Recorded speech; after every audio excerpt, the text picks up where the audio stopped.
Okay. Are we so back? Is it better? Is it better? Is it still 1p?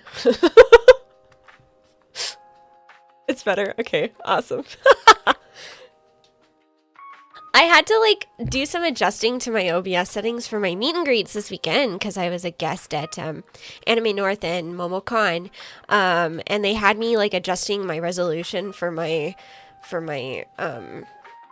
like to be vertical so that they could put me on a TV, you know, and I think it just got a little. I think it got a little goofy. Sorry about that. Sorry about that. Let me, I'm gonna adjust my chat box to be from not the last stream. And then I'm going to tweet that I had to restart the stream. Why isn't it working? Oh, it's not working because I unplugged my keyboard. Okay, hold on. My mouse is dying, which is, you know, if it's not one thing, it's another. What? Oh shit. Teeny's memberships are open. Oh shit. Yay! Thank you for becoming a member. Thank you. I hope you enjoy your teeny emotes. I hope you enjoy them. Please make sure to like the stream, you guys, because I had to reboot everything. So, very important. This is your homework for right now. Your homework while I'm getting this all set up. If you haven't installed Figma yet, if you're wanting to learn along with us, please install Figma. And then also like the stream. That's your homework. Thank you, Hard, for the membership. Thank you. Thank you. Thank you. Are you guys excited to learn about graphic design today? Oh man, I also forgot to download an artist hat.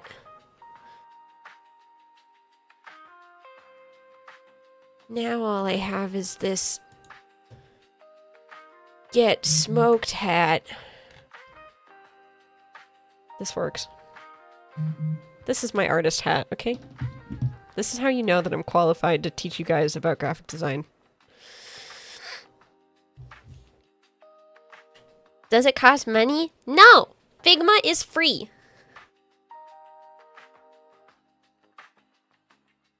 Figma is free. Figma freaking balls, dude. Okay, I am tweeting.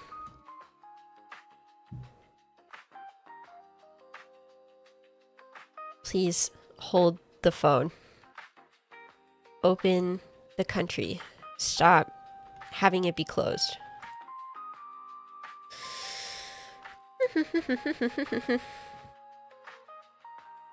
Teehee.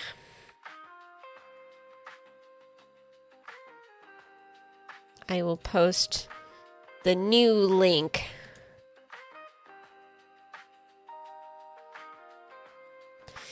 Ta-da!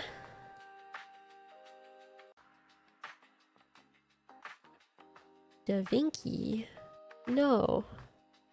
The Teeny. Okay, cool. Okay, cool. Okay. I have opened up Figma. But, let me just... I'm just gonna move some things over to this new file so that we have some things to work with.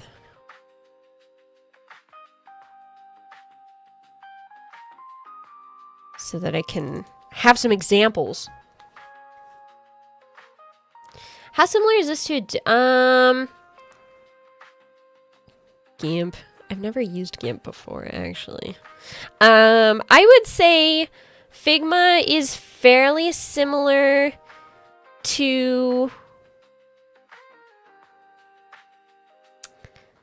I want to say the closest thing that it's similar to in the Adobe suite is Illustrator. But even then, that's not really true. But we'll get into it. I'll show you. I'll show you. Don't worry. Don't worry, kitten. I will teach you graphic design today. I'm actually very excited about stream today. I'm actually looking forward to this quite a bit.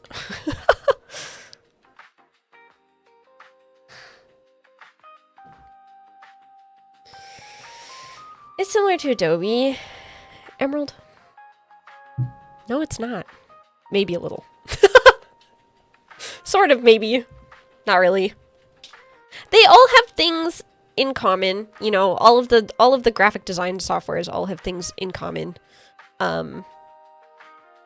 With each other, similar tools that you can use. But you know, they're all designed for different things, right?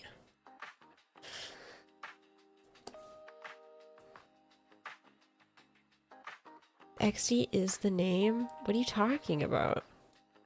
Adobe XD? What the fuck is that?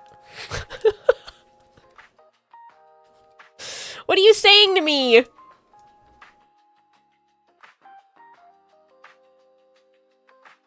What do you mean by this?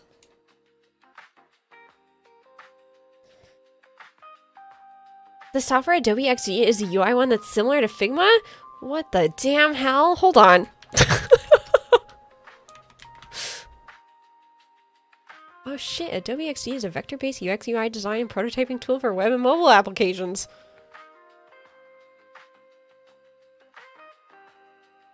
Damn. I didn't know. Okay.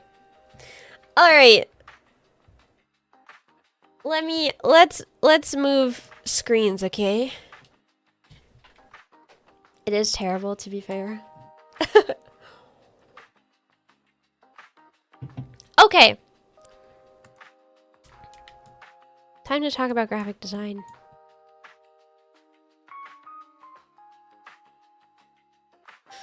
Teach us some design, teacher Teeny. Well, now I'm nervous because there are other graphic designers in the chat.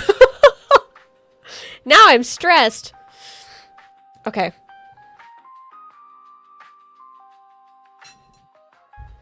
Surely I am sharing the right screen, right? Surely, surely.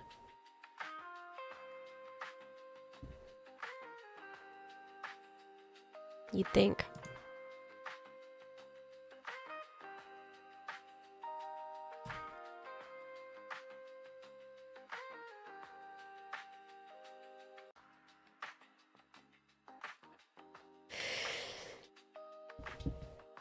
Be more nervous. You're on the TV at Memorial Day dinner. What the hell? Why would you do this to me?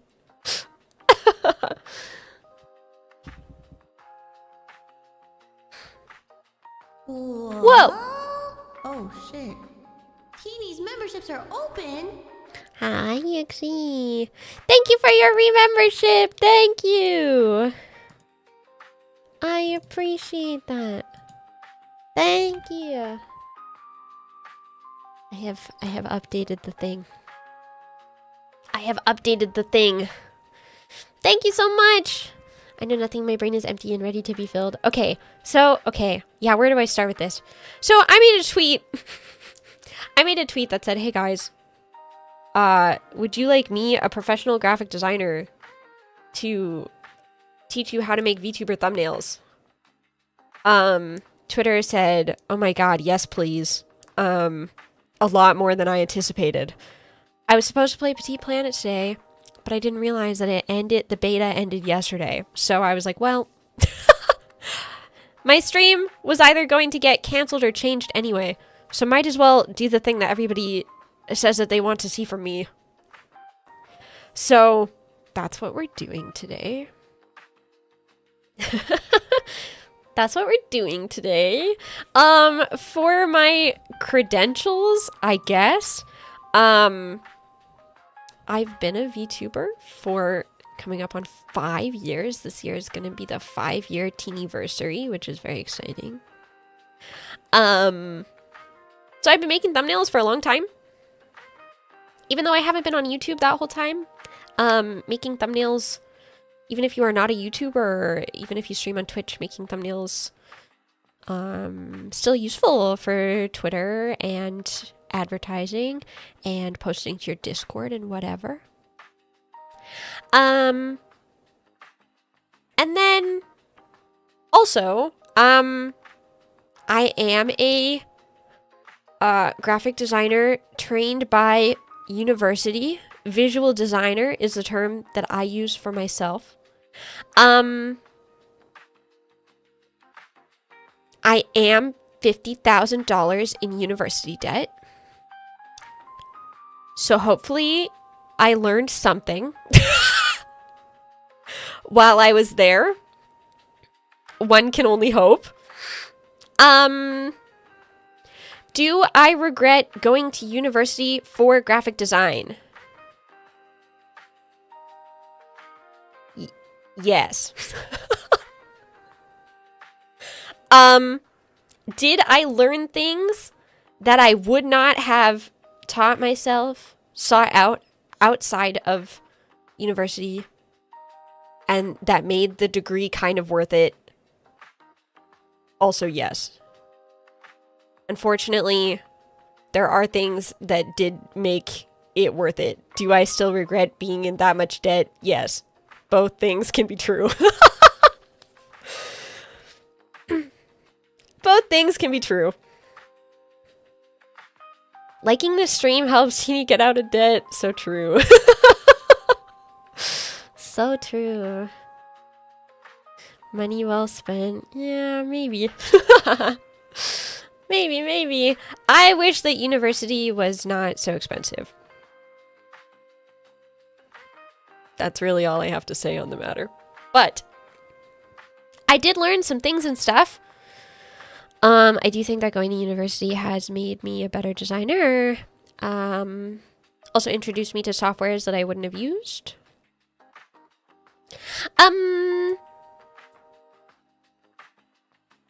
Figma, which is the program that I'm going to be showing you guys because it is the program that I use for everything. I would like to start by saying I am an Adobe hater. I think the Adobe suite sucks real bad.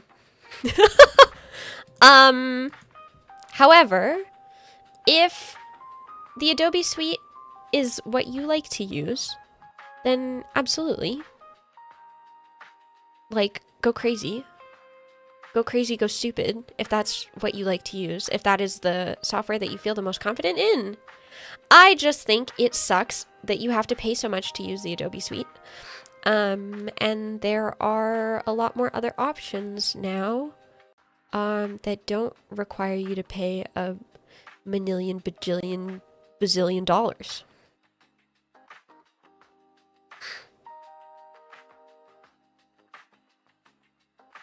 Yeah. I just realized that I was on Top Chat, not Live Chat. Real as I'm in Adobe hell. Hi, Catnaps. Hi, Catnaps. Hi. Me doing my accounting degree and already feeling like, why am I doing this? Yeah, university does that to a guy, unfortunately. Unfortunately. If you guys would like to follow along with the things that I'm doing, I would recommend it. I do feel like a lot of understanding software is just fucking around with it. So I would recommend using Figma with me if you are interested in learning too. Figma is free to download, and you do not have to buy the pro version to use a lot of different tools, and I will show you that. There is also a web browser version. I would not recommend using the web browser version. It's just like not as optimized as the one that you download. So, yeah.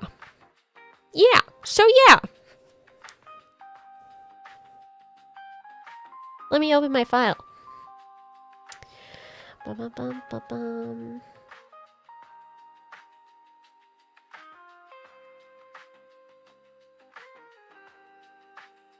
it'll work in a pinch kind of thing. Like, you can use it, and in theory, it should, like, sync and update with your app as well, so you can use it, like, cross web and app. But I believe from the last time, it's been a while, but I think when you use the web version, it, like, constantly tells you to, like, download the app, and it's annoying. So, and then if you do download the app, if you try to use the web version, it's going to yell at you, and it's going to be like, have you considered? Open the app. So, yeah. Yeah. My condolences to those in Adobe hell. For the most part, I am a big believer in, like, for graphic design, you can use so many programs, Illustrator, Photoshop, Figma, Affinity, whatever you feel is best for you. However, my one statement that I have to make, do not use Canva. Do not use Canva. I beg you. I implore you. Close Canva. Close it. Do not renew your Canva Pro subscription. It is nice that they give you so many different little assets to use. It is nice. But if you start to rely on them too much, I find that it can really, like, hinder your creativity. So I really want to urge you to not use Canva anymore. I know that that's, like, where all the VTubers start. And it is, like, really handy. But once you learn how to use a program that allows you to create shapes and colors, the world is your oyster. The world is your oyster. I promise. I know it's scary. Holds your hand. I know it's scary. I recently learned they use so much AI. Yeah, for a lot of the assets, the like little stickers and whatever, they use Gen AI. I do want to touch on this before we get any further though. When you're using creative software programs, you are going to encounter AI kind of all over the place. I am obviously very, like, anti-Gen AI. I think it sucks. I think it fucking sucks. I think it sucks that the people spend years and years honing their creative skills, only to have their stuff plopped into a program to rip from it and eat it up and chew it up and spit it out. I think that sucks. However, I think there are some AI tools in the creative space, not even just in the creative space, in our world that are helpful and that are things that AI should be used for. Case in point, my washing machine, you know, it has an AI function in it that it weighs the amount of clothes that I put in it so that I don't overuse more water than is necessary. I think that that's kind of fire, you know. I think that's epic.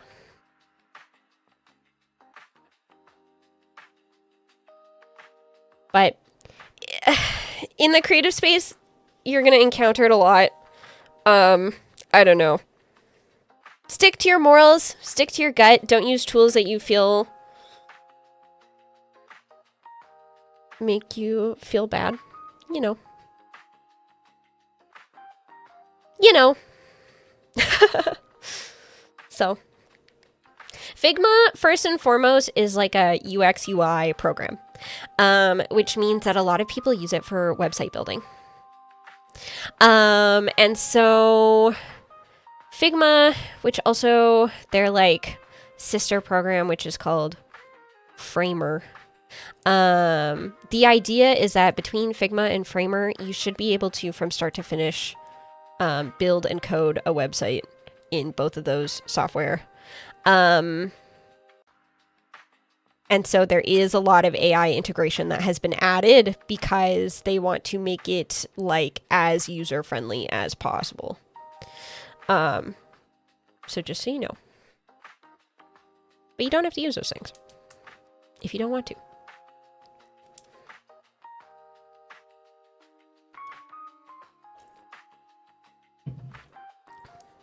Okay. Yippee! Now that that's out of the way. Ta-da! Figma! Yeah! So I pulled over a whole bunch of thumbnails that I've made to kind of deconstruct and things that I feel are good examples for us to talk about.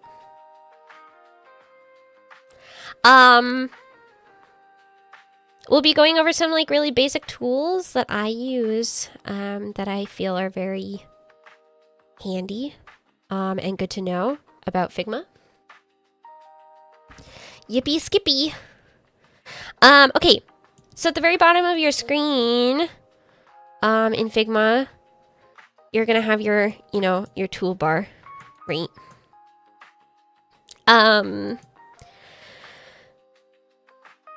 There are hotkeys for everything, and I really do recommend that you, if you are going to be doing graphic design pretty often, that you get used to them because it just makes your life so much easier.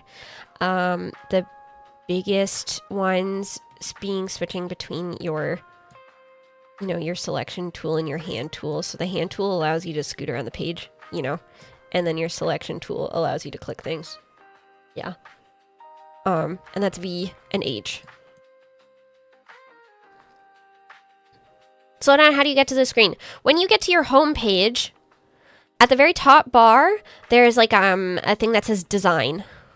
And it should have like a blue little pen thingy button that says design with a blue thing. Do you see it? Yeah, click that. Yeah.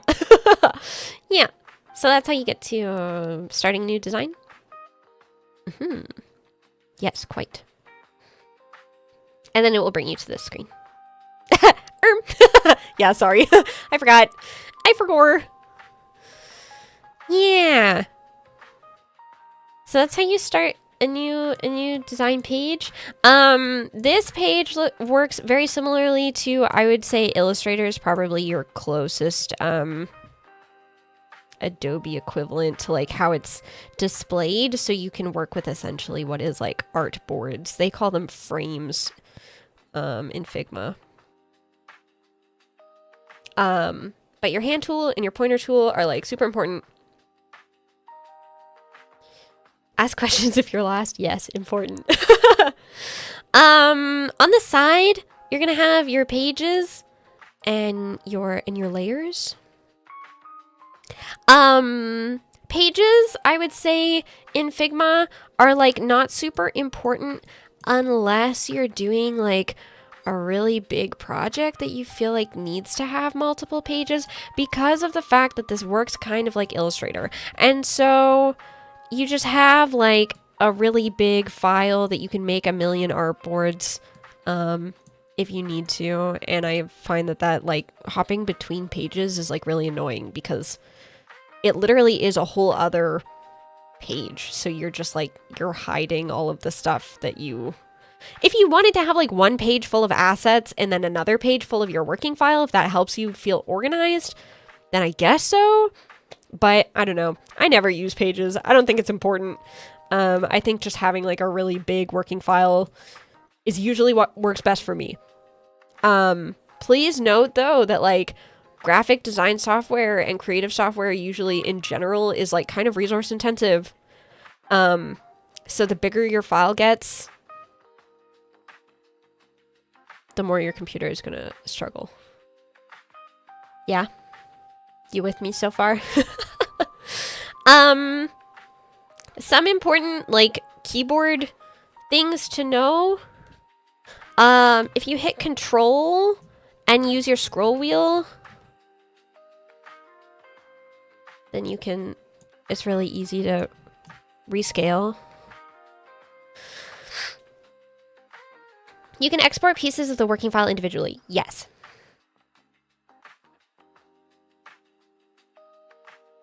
Most tools also, if you hover over them in your, or click them, the arrow in your toolbar, it will say what the hotkey is. So you can learn what the hotkey is.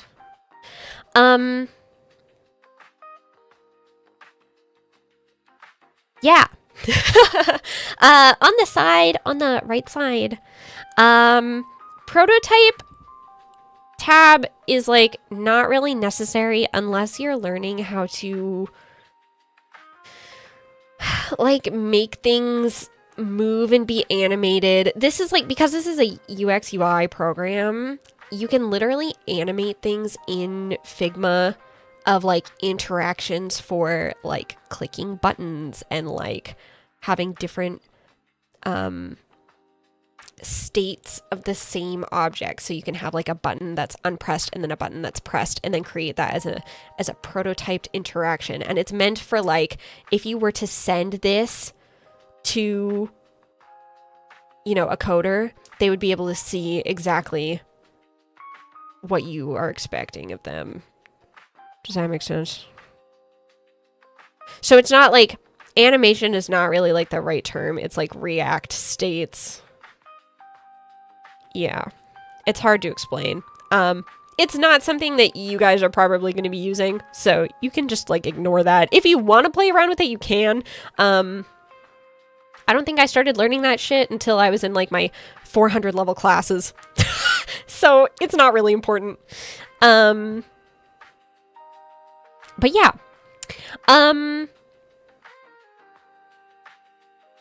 The thing that's going to be probably like the most relevant for you guys, you can change the page color to be easier on your eyeballs, which I think is epic.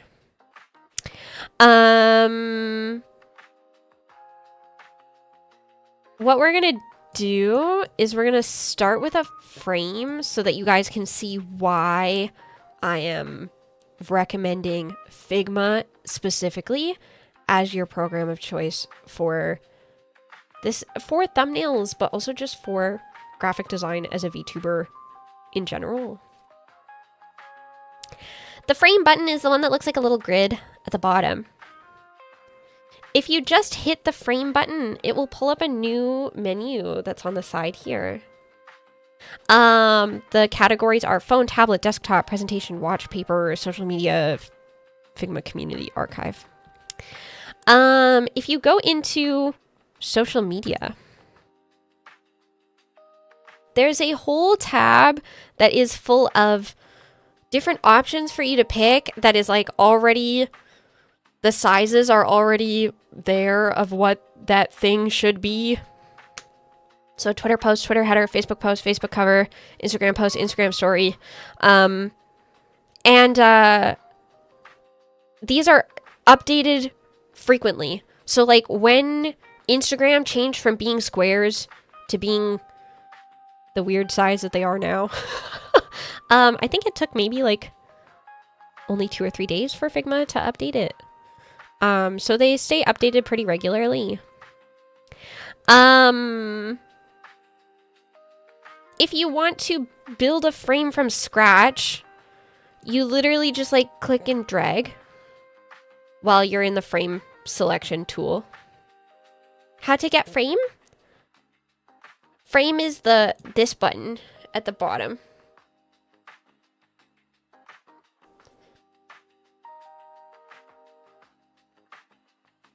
The one that looks like a grid. And then the category that is like the most relevant to you will be social media. in your category that's on the side here. Yeah.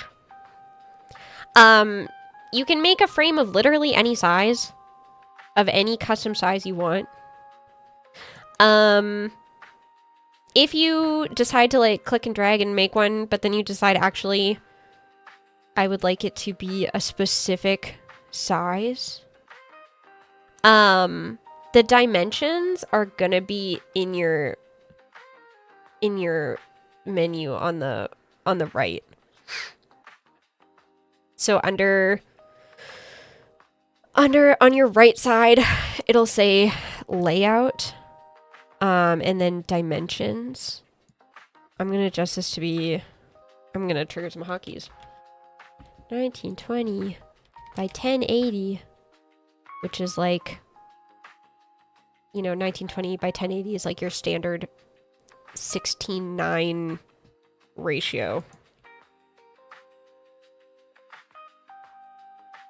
Are you guys following me? Following me so far? Any questions? Are we lost and confused? The social media things are cool. Yeah. I agree.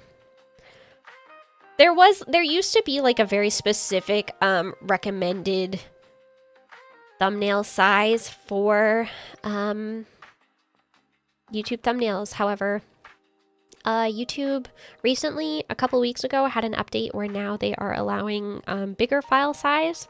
So 1920 by 1080 should be like a decent standard size. Before that, I would have recommended like make them 1920 by 1080 and then scale them down for YouTube, so that you have both sizes, so that you have like a nice crisp one for posting on like Twitter or whatever, and then a smaller, crunchier one for YouTube. But it doesn't matter anymore. Teeny head big and hiding a bit of side menu info. I have an idea.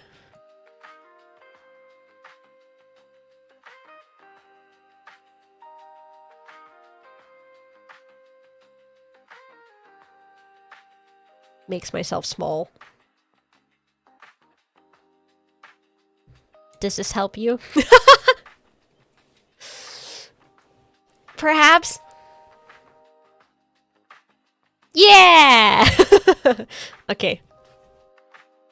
I will stop hiding the info. Yay, yay, yay.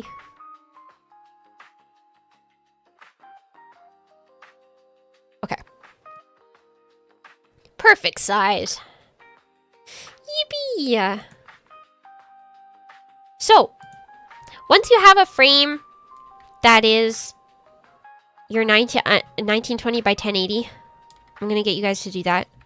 To go in and make a 1920 by 1080 frame.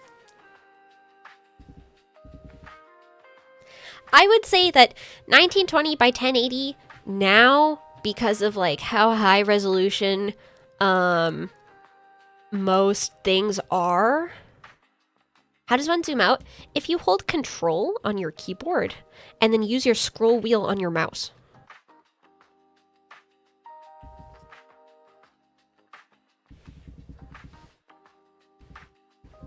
Yeah.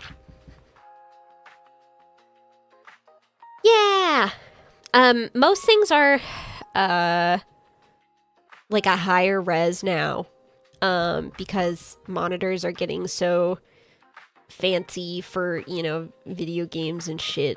So 1920 by 1080 used to be like a really high res file size. It is no longer. I'd say it's pretty normal.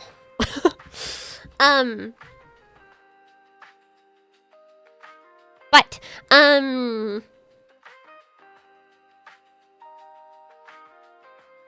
where do I want to go from here? Where do I want to go from here? What I would do is I would recommend finding a background that you would like to use for whatever thumbnail you are going to be cooking, as well as like a piece of art or a model PNG or something. whatever you feel like you would like to cook today. It is up to you. I would tell you to like make a specific, you know, thing just for the sake of this class. But, you know, everybody has different things that they're making. So, I'm going to, me specifically, let's see, what do I want to do? Recooking a previous thumbnail to see if I can make it better. Ooh. I think I am going to make a thumbnail for maybe like a Minecraft stream. I think that feels good to me. In Figma, you can just copy paste things over, so you don't have to save an image. So if you decide to use something as like your background, you can literally just copy paste it. Yeah. So that's what I'm gonna do. I'm gonna use this, and then I'm gonna use this PNG of Teeny.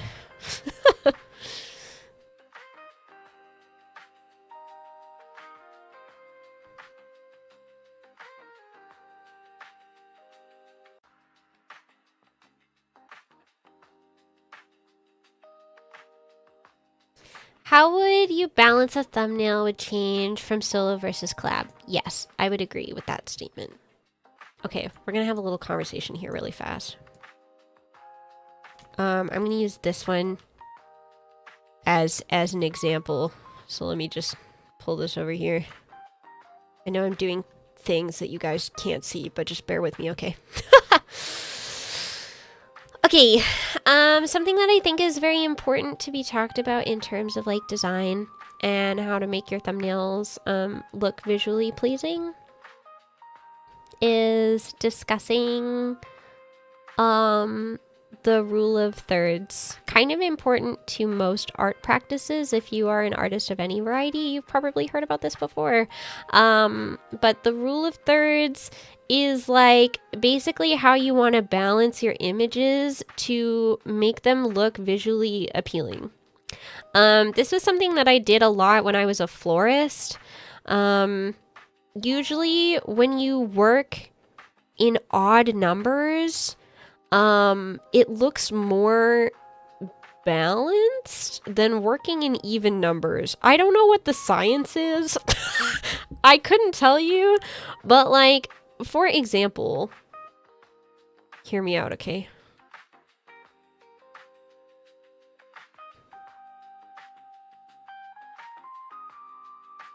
Okay, so I want to use this actually. Yeah, that's what I want to do. Hold on.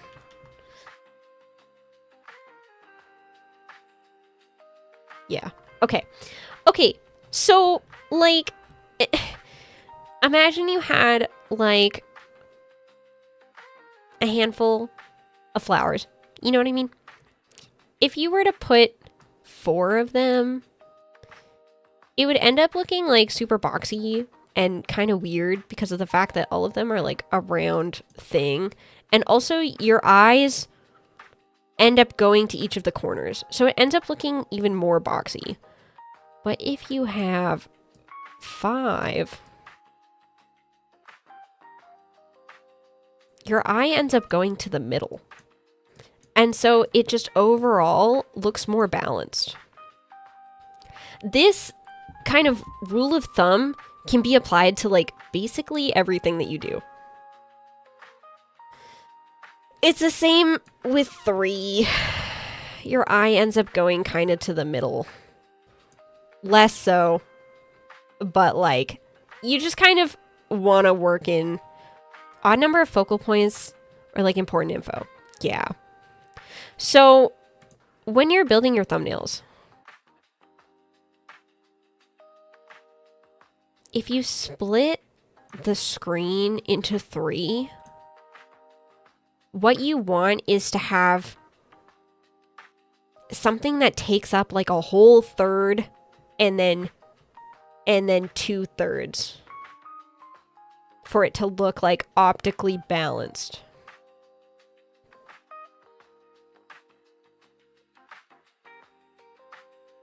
I don't know what the science is. I don't know what the science is.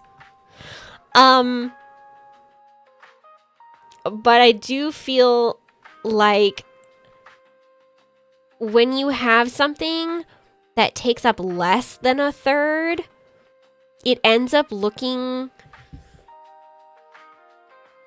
just like really unnatural and like not intentional. I don't know why. I couldn't tell you. 1/3 to 2/3. Yeah, that's what I would recommend. For it to look like it is really like intentional in what you're doing.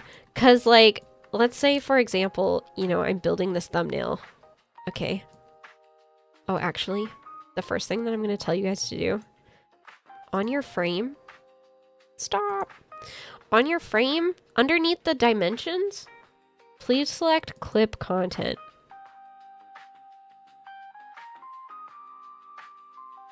It makes it so that the content that you put into your frame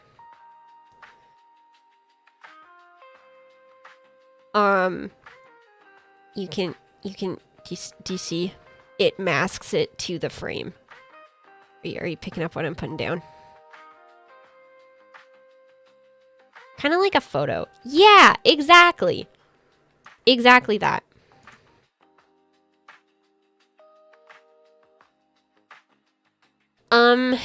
To center an item on your frame, if you need to, they have all these alignment tools. So you can use align the vertical and the horizontal. So even if it's really small, if you hit this, it'll align it for you. Yeah, we cooking. We following. So let's say I have this thumbnail, right? And I make Teeny really small and I put it right here. And then I add my text and it says, "Wow. Wow, Minecraft." You know, and then I put that here.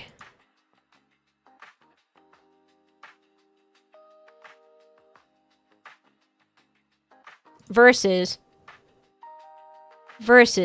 you know, something like this.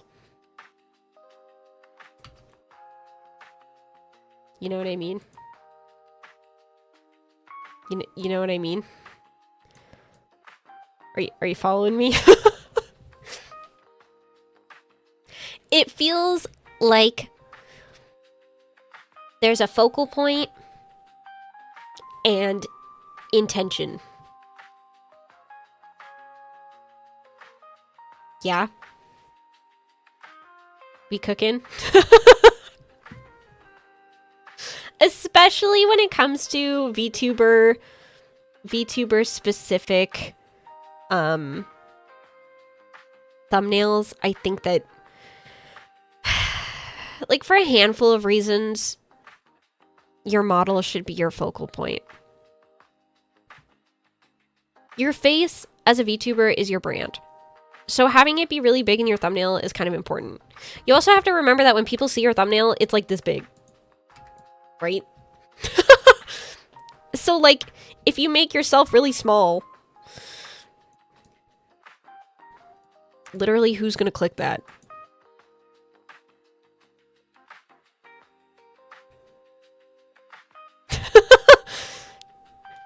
No one's gonna care.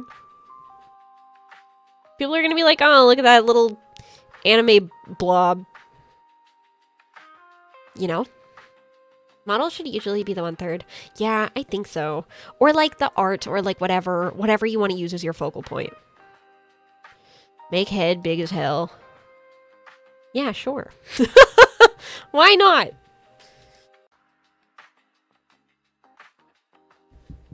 This is also just like, all of this is my you know, professional onion, you can disagree with me. You can also tell me I'm wrong. It depends on the kind of thumbnail that you're making, and how you feel it should be balanced. You know, it's not going to be the same rules across the board. If you have a piece of art that is like, I don't know, for example, you laying horse lay on ground. If you have a piece of art, get in there. I don't know if you guys saw that. Sometimes when you try to put an item into the frame, it doesn't want to. You just kind of have to hold it until it goes into the frame. Otherwise, you can take your item and like pull it out and in and out of the layer. Here.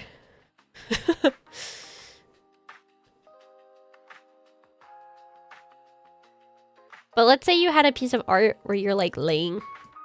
You know, obviously you kind of have to do your best to make it optically balanced.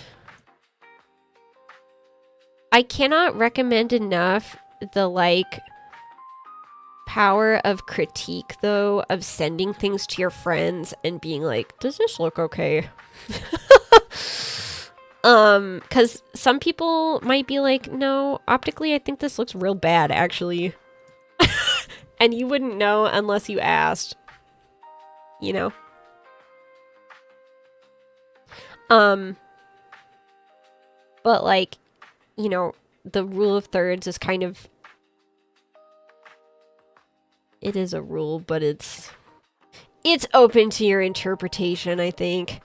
However you want to make it make sense.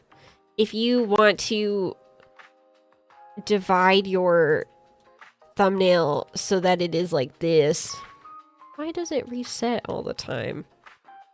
I wanted it to be red and bigger. Okay, if you want to design your thing to be like this, oh my god. I think that's also fair and valid. But ideally, you work in odd numbers if you can help it. I think it just looks more pleasing to the eye. Oh, hello, Poco. Hi. Welcome, Raiders. Welcome. Good morning, Raiders. Good morning, good morning, good morning. Hi, hi, hi. I'm so excited for this stream. Hi, Raiders. Welcome. Hello. To anyone who may be new, galloping my way to heart, Izumi, Teeny, Vivari, Virtual's Idle Horse Girl. Welcome. Today I am doing a stream that is educational about graphic design. I am a professional graphic designer. I did go to university for design. I am a visual designer by trade. I've made things and stuff for a lot of people. Most recently thing that I did was, MomoCon just happened this weekend. I made the guest announcement graphics for every VTuber guest at MomoCon. Yay! Yippee! So, yeah. I think I know what I'm talking about, maybe a little bit. Perhaps a small amount. I hope you guys had a lovely time with Poco. I hope it was good. If you would like to stay for graphic design class, you're more than welcome to. But if you need to raid and run, I totally understand. Please make sure you take care of yourself. Make sure to stretch your legs and grab a snack and do whatever you gotta do. Had a diploma, but never got a job at a graphic design personally. I feel like...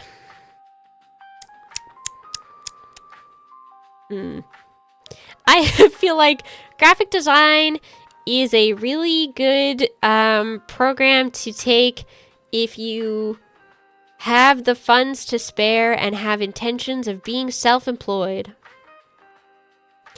But getting a job as a graphic designer that isn't freelance is quite a bit harder.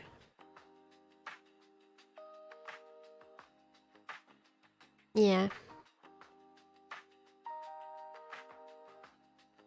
It's difficult. It's an interesting program. I learned a bunch.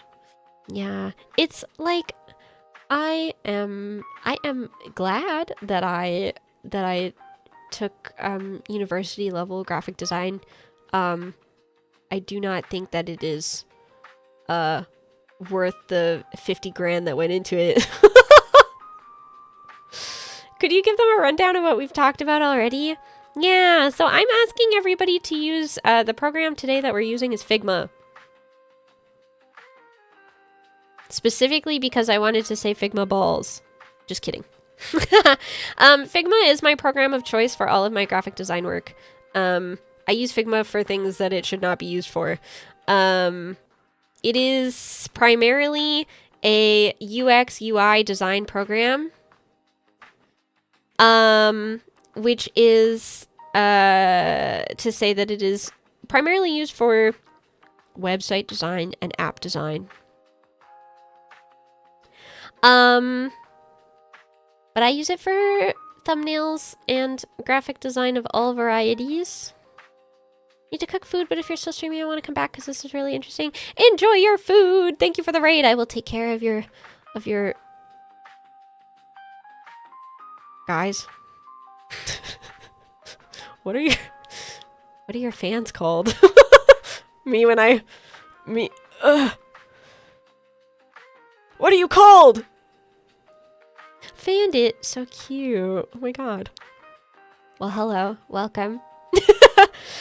If you guys want, you're more than welcome to become teenydachis. Who are you? Put on the spot. Yeah. Who the hell are you? Who even was that? Anyway. Yeah, so we're using Figma. Figma is a free program that you can install on your computer and also your phone. It does not work very well on mobile. Don't download it on mobile. It's not good. It's basically they shouldn't have an app. I would say that the Figma mobile app is essentially just for looking at your designs for mobile app design and then to see how it would look on like a physical device. You cannot like edit or like do anything on the mobile app. So yeah. We were just talking about the rule of thirds and how I think it's really important specifically for VTuber thumbnails. I think that having your art or your model be like the core focus of the thumbnail is like very important.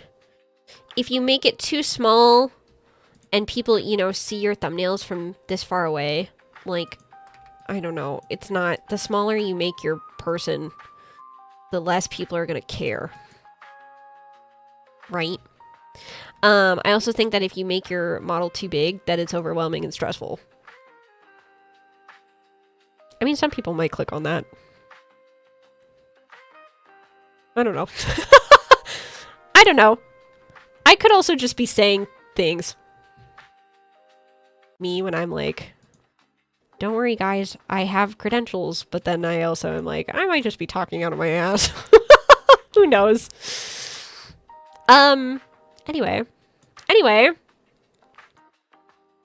part of the reason why I think that Figma is a really good program for people to use is because their frame tools that they have allow the freedom of using it almost like an artboard, like Adobe Illustrator, which I do feel is like more intuitive in my opinion than using a program like Photoshop. I might be crazy, but the way that a lot of VTubers are going to be using their graphic design software is kind of as a assembly service rather than as a photo editor. where Photoshop, obviously you can shapes and colors and whatever in Photoshop.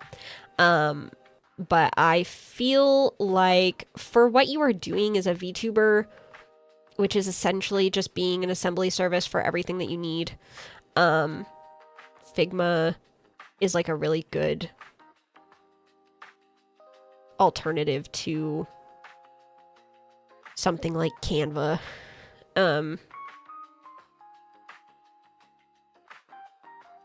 Yes.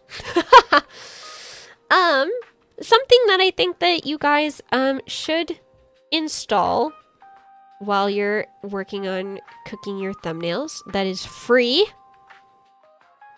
Figma is a program that has a lot of community plugins. Plugins that the community has made, either paid or for free, for you to use for your designing. There is a plugin that you can install directly in the toolbar.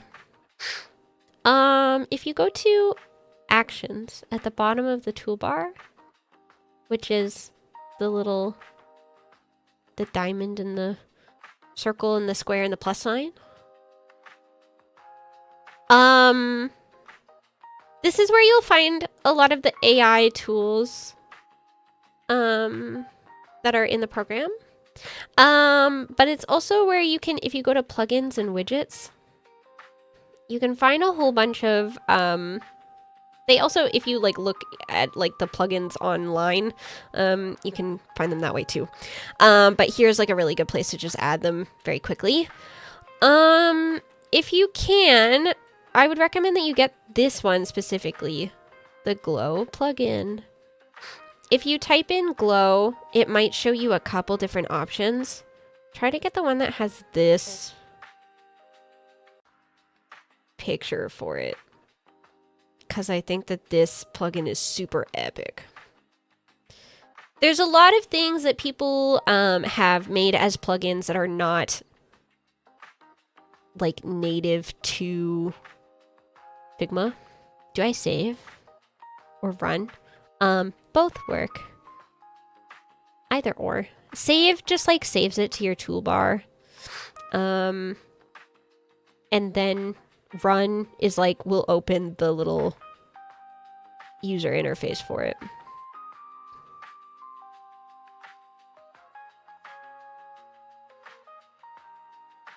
Yeah. The Glow plugin will allow you to add a quote-unquote glow drop shadow to an item. So if you have a transparent item like a logo or a PNG of some variety, and you run the glow thing by clicking it, it'll open up this little extra window. And it will show you the glow effect right away. You can change the color to be whatever you want. I'm gonna make it blue, because Teeny's blue. I like blue. And then on the light bulb, you can adjust how big the radius is. It's a little finicky, so like you kind of have to, you just click and hold to adjust it. To like save it, you hit apply. But if you decide that you don't want to do this, you can just exit out of it. You can apply it to basically any item. So that includes PNGs. It includes any shapes that you build using the shape tool, which is in your toolbar right beside the frame button. There's like some default shapes, rectangle, line, arrow, whatever. If you want to have it look like it really truly is glowing,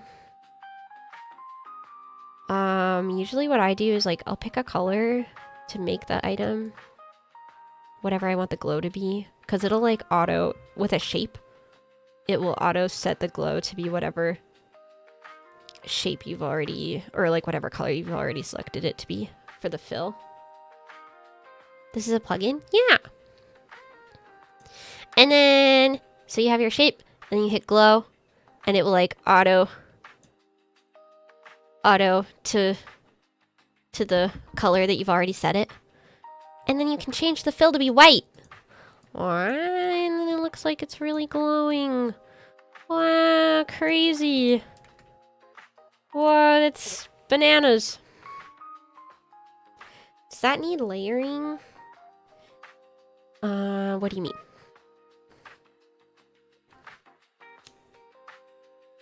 Fancy. Fancy schmancy. You can like apply it to text too. So if I write horse and I make it like some fancy ass font,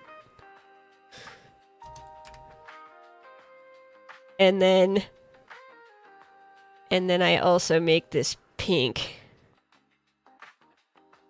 and I hit glow, and then I'm wow, so fancy.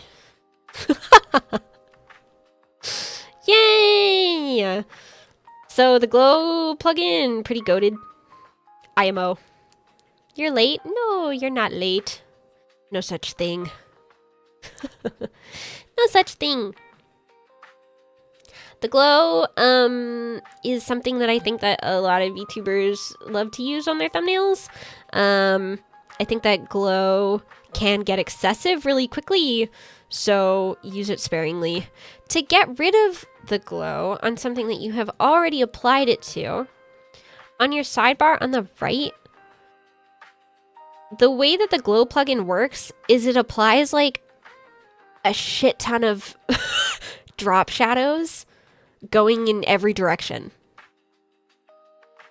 So you just hit the minus button on the drop shadows that have happened under this like effects category, and it'll get rid of it.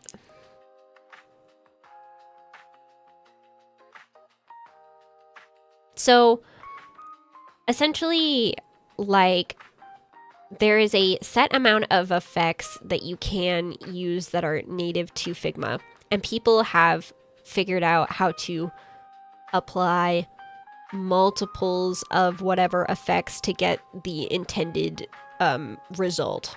So the glow is the result of making several different drop shadows that cover basically every single direction simultaneously. Does that make sense? Are you following me a little bit?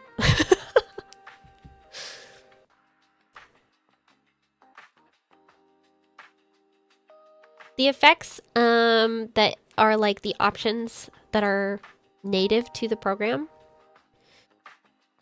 you can select them here. So you can hit add an effect.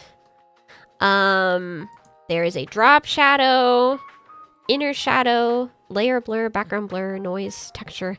Glass is a new feature that is like mostly only relevant to app design. I would say that for like backgrounds, like layer blur is probably the one that you're going to use the most if you want it to be like focus on your guy or your art or whatever. So like I would make Teeny this size, and I already have a drop shadow. But if I didn't, I would apply a drop shadow. And then on the background image, I would add like a layer blur, and you can adjust the settings in the little thingy that's beside it to adjust how much blur there is, you know. Already, like, look. Ta-da! We're freaking cooking. We're freaking cooking. With this thumbnail, this one that I pulled as like an example, I hodgepodged 2 images together. I put 2 pictures, and then I stuck Teeny in the middle to cover the seams so that it wasn't super ugly. And then I added the logo, and well, there's a couple things that I did here. We can actually talk about this. I'm gonna do that with the Teeny model, actually. That might be the best way to showcase what I'm doing here. There is a plugin that I use that is not free. It is paid. But it is a one-time...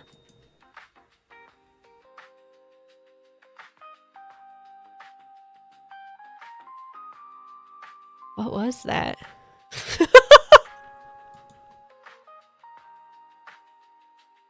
Was that a Twitch follow?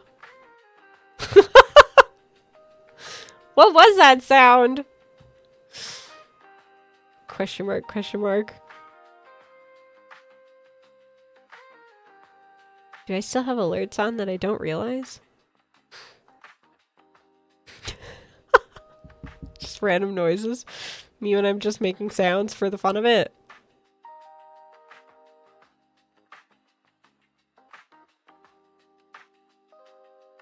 That's so funny. I'm watching my stream, the latency, to see what happened if there was a notification that I missed. Oh yeah, it was a Twitch follow. That's funny. Anyway. Okay. Who am I? What year is it? Oh yeah. Okay. This is a plugin that I use a lot. A lot. It is not free. It is paid. But it's like a one-time pay to get the license key for it, and then you can use it on like any device that you have Figma on. So I have it on my laptop and also on my desktop. I would say it's super goated and super helpful for a lot of reasons. The plugin name is Image Tracer. Image Tracer, I hardly know her. Oh, terrifying. What this plugin does is it traces whatever image and makes a shape that then turns it into a vector file. And so usually you have to push the bar like all the way to the very end. But it will trace the outside and then ta-da!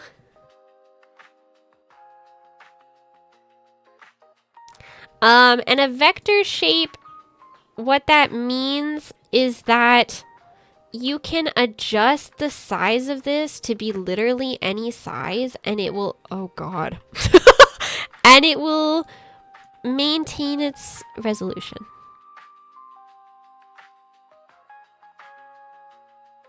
Yeah? You following me? So this can be super handy because if you, let's say, want to make like an outline for whatever image you have. I'm gonna make the fill of this white. And then I'm gonna add a stroke around the outside and also make that white, and then make it on the outside and make it big. And then you can make it look like a sticker. You know?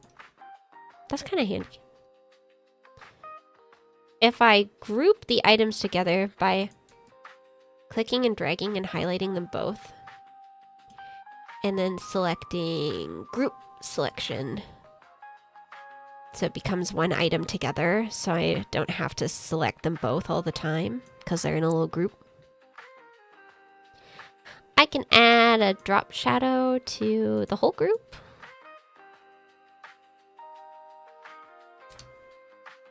And then it looks like it's like a sticker that's like coming off the page, kind of, sort of. You know? Kind of cool. Kind of fire. Kind of fire. You can get the image tracer plugin and use it like a handful of times to see if you, it has like a trial period. You can use it a couple times to see if you like it. But after you've used it, I think it's like 12 times, it yells at you to buy the license. But I think it was only like, it was like $15 or something, and it's a lifetime license, and then you can use it forever and ever and ever across multiple devices.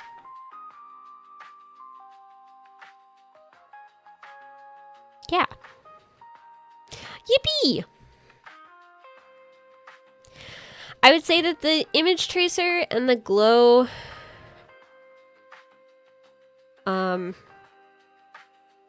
plugins are the two that I use the most. And then the remove background specifically for, okay, let's say I wanted to add like a Minecraft pickaxe.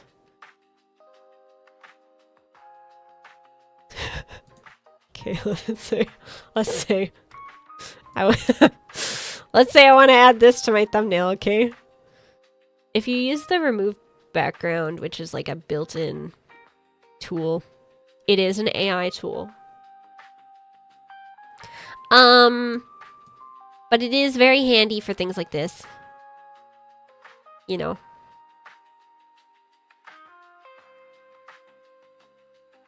Wow. Wow, so is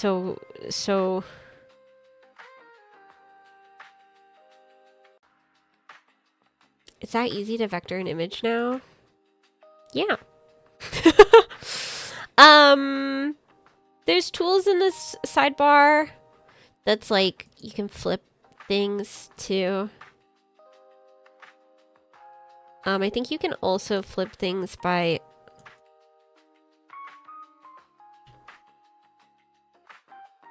I don't remember.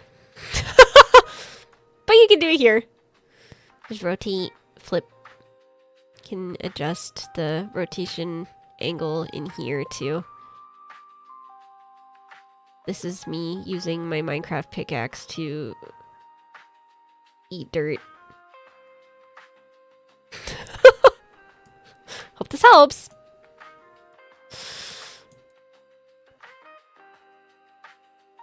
I would say a lot of making thumbnails, a lot of graphic design, generally is building up a library of things. And that does take time.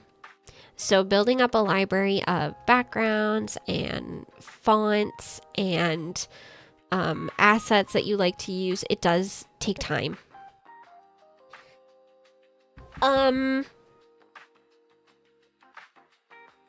Which is why it is hard, because like I told you at the beginning of this stream, like, okay, princess, put Canva away. Because Canva does have, like, you know, their library of images that they allow you to use. They also have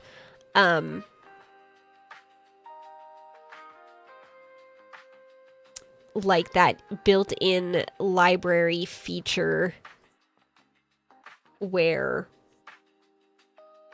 it keeps track of all of the, you know, all of the things that you've used over time. But once you build up a decent working file of thumbnails that you've made before, in theory you should have you know, like a arsenal of backgrounds and whatever to use that you can reuse over again. Something that I did earlier that I don't know if you guys saw, when you're working in a file like this that has lots of thumbnails that you've already made before, if you want to yoink something without having to like copy paste it, you can hold the Alt button and click and drag something and it will duplicate it.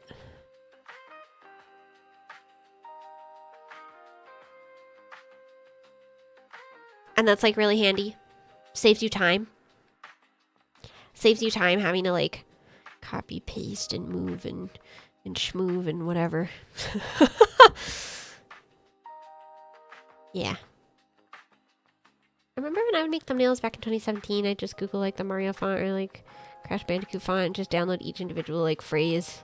It's not, I wouldn't recommend doing that. Figma does have the ability where as long as you have the font installed on your computer, it will show up in your font library. To download new fonts, you can use a lot of different websites. If you do have an Adobe subscription, you can use the Adobe Fonts website. You can also use sites like Da Font. There's also Google Fonts. There's like a lot of different font and type downloading websites. And when you go to use said font, let's see. This was a piece of type that I have here. There's like different options here in your typography section. There's all fonts. There's fonts that you've used in this file, so that narrows it down to fonts that like are actively in this file that you have used. So if you've used like, I don't know, 6 fonts that are your standard fonts, if you hit in this file, then it will only show you the ones that you've used in this file. And then Google Fonts, popular fonts. And then there's an installed by you. So if you have downloaded fonts into your computer, and you want to use the ones that you have downloaded, you can find them in this category. So I have downloaded a lot of different fonts, so that you can, I don't know, get more variety than the things that you have in the arsenal that already exists. But also, like, there's so many. I ended up downloading a lot of like graffiti style fonts because that's like one thing that they don't have a lot of in Figma.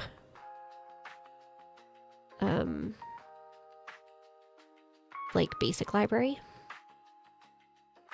And I do end up using them for like a lot of like urban style designs. So yeah.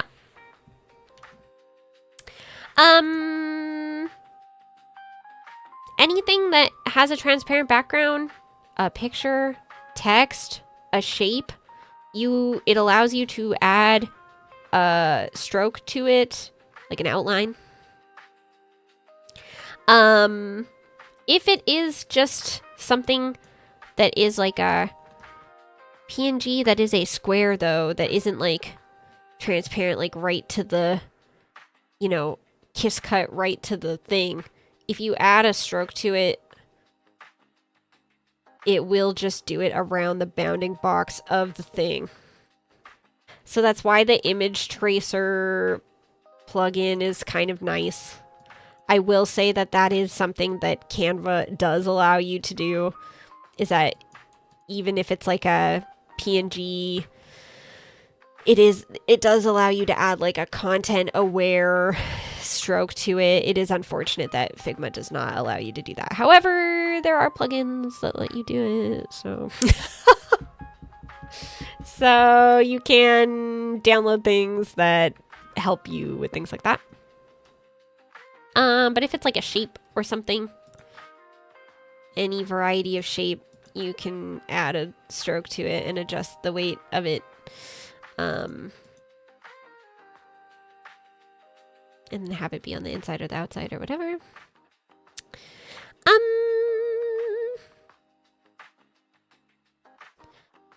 In terms of colors,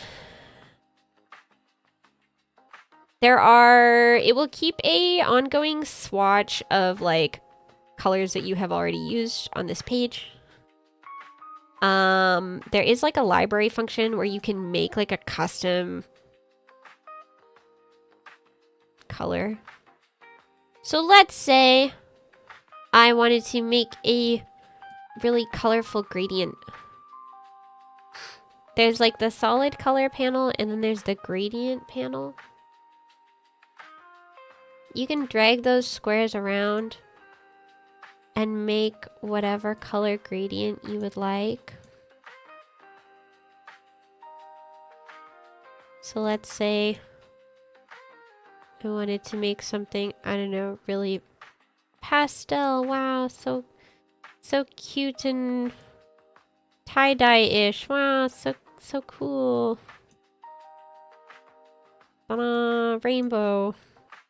And let's say I wanted to use this a lot. You can save it by hitting the plus button in this little pop-up. And then I can call it rainbow. And create it as a style. And then this color style will be there forever. So anytime you want to add it to something else, you just go into your library. And it will be there now, forever. Isn't that epic?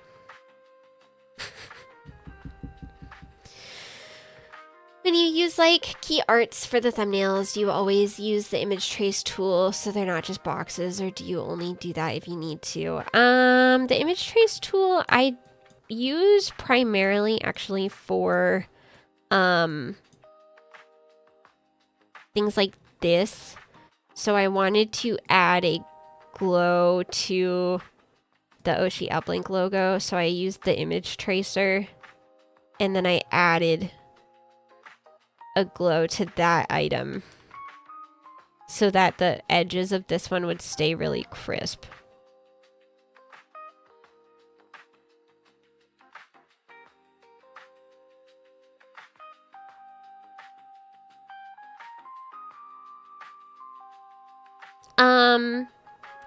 The colors and the gradients and making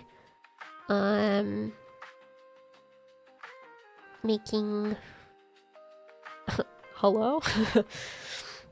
Making custom colors is really good for like building like a brand, quote unquote brand kit. So if you have colors that you know that you use all the time, it's nice to have like a color style palette that you have already used a lot. For the Vivaria social media, I would say that I use it a lot. I'm gonna pull up an example. I recently made this in Figma. Copy image. Paste. Ta-da! So this was something that I made for something that we were doing on the Vivaria Twitter. But this color palette, the Vivaria color palette, I have saved as a style. And I use it on everything. So you can use it on your text, you can use it on your shapes. The color style tool is like really helpful if you have like a very specific like brand aesthetic that you're trying to adhere to. I use it on the teeny stuff too. For example, on this thumbnail for this stream, like I have this item, I use this a lot. This is actually literally just a typeface. It's called Libra barcode 39 text, and it's built into Figma, so I did not download it. It's just part of Figma. You can write anything. Horse.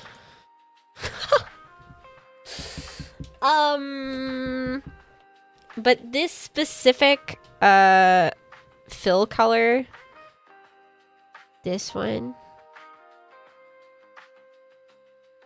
I have this saved as a style in my teeny working file.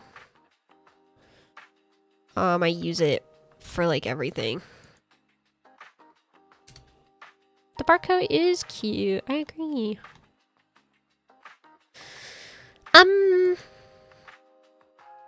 Okay. Masks, because I feel like that's important to go over. We're gonna do masks.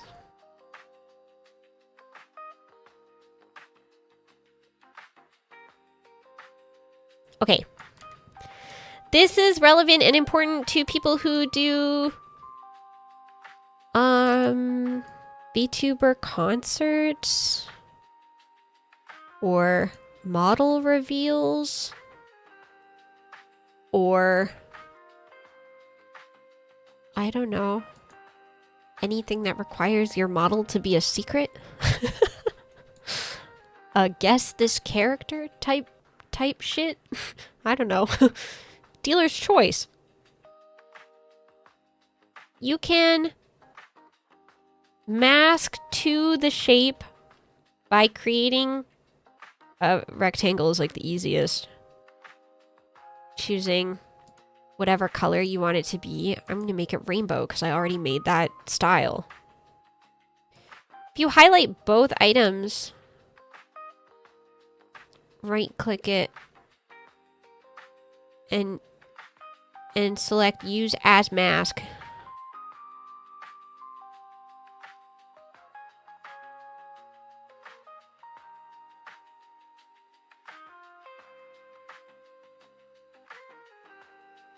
Ta-da!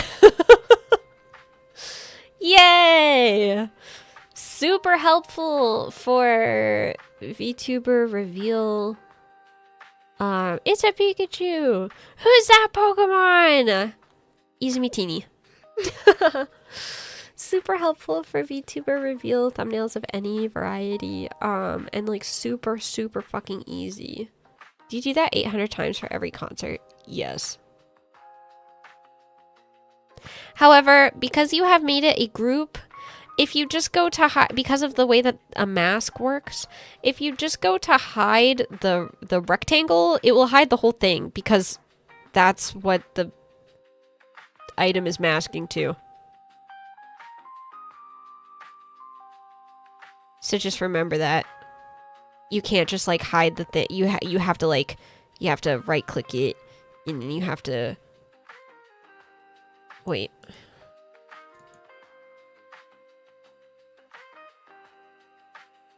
Where is it? Remove mask button. And it's a whole ordeal. And then you have to pull it out of the mask group. It's a whole thing. Yeah. But it's really handy. I would say. If you adjust the size of the shape, you can also like do only chunks of it. So let's say you're doing like a VTuber reveal. Okay, wait, hear me out. Hear me out. So let's say you're doing a VTuber reveal, okay?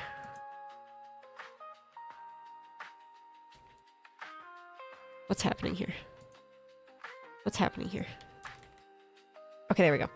Okay, so let's say you're like, oh, at this many likes, I'm gonna reveal my model.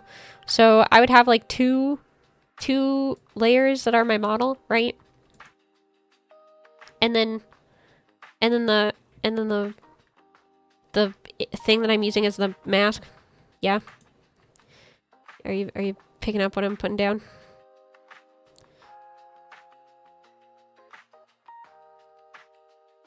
I would mask only one of them.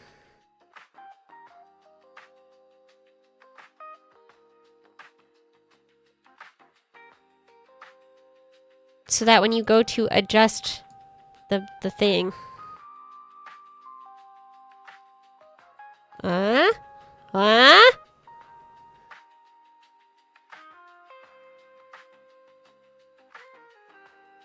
Yes, sir. Yay! Easy peasy. Easy peasy lemon squeezy. This VOD is gonna have like 1 million views because I'm gonna come back to it so often. I'm glad you guys think it's cool. That makes me happy.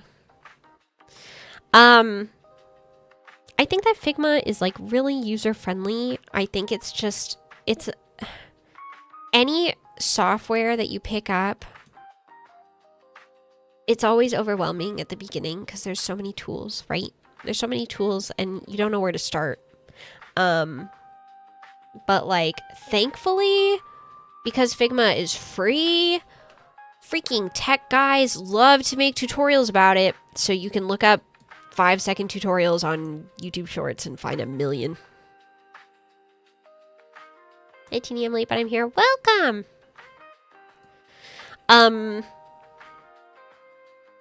I think that design programs can also be overwhelming because it's like the world is your oyster and you're like, damn, I don't know where to start. So I think that if you are wanting to make really beautiful thumbnails and you don't have ideas, it's like really okay to look at other people for inspiration. I think that the bulk of graphic design is being inspired by things and stuff, and that doesn't even have to be like VTuber specific, like not even just looking at other VTubers, like looking at other thumbnails for just, I don't know, videos that you watch and consume. It doesn't have to be VTuber related, or you can look at social media for games that you like, or like brands that you like, or whatever. Like you can take inspiration from literally anything, right? But like a lot of the inspiration that I took for Teeny's branding when I first started with this new model was Zenless Zone Zero, because Zenless Zone Zero has freaking fire graphic design.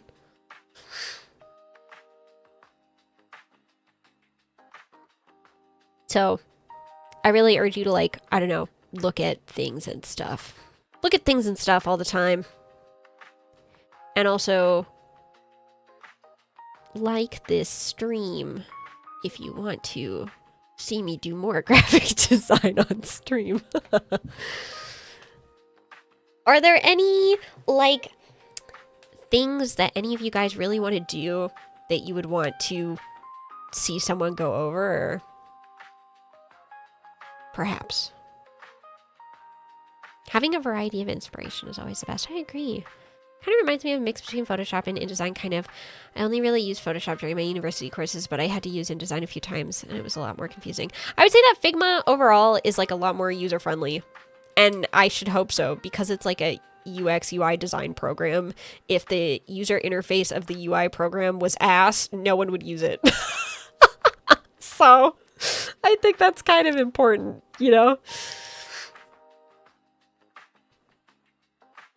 Part of the reason why I think that Figma is also freaking goated is because you can also just use it kind of like an Illustrator program.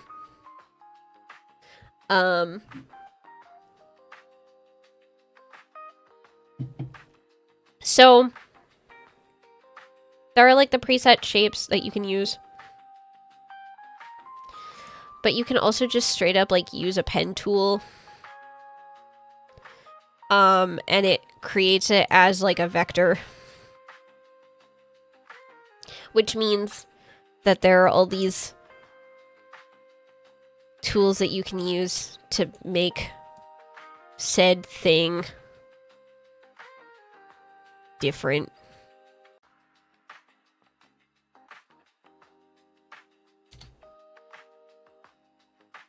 One of my favorite things to add to my graphic design. Okay, hear me out. Line. And then I changed the weight of it, and I changed the endpoints to be round. If you double click it, it goes into like this kind of vector editing thing, which gives you this extra toolbar at the bottom.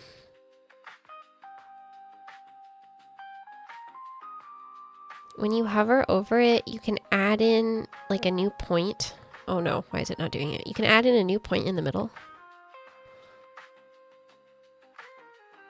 Why isn't it working? Why isn't it working? I'm gonna explode. Okay, there we go. You can hit the bend button on this extra toolbar. And then it adds these two little anchors. That's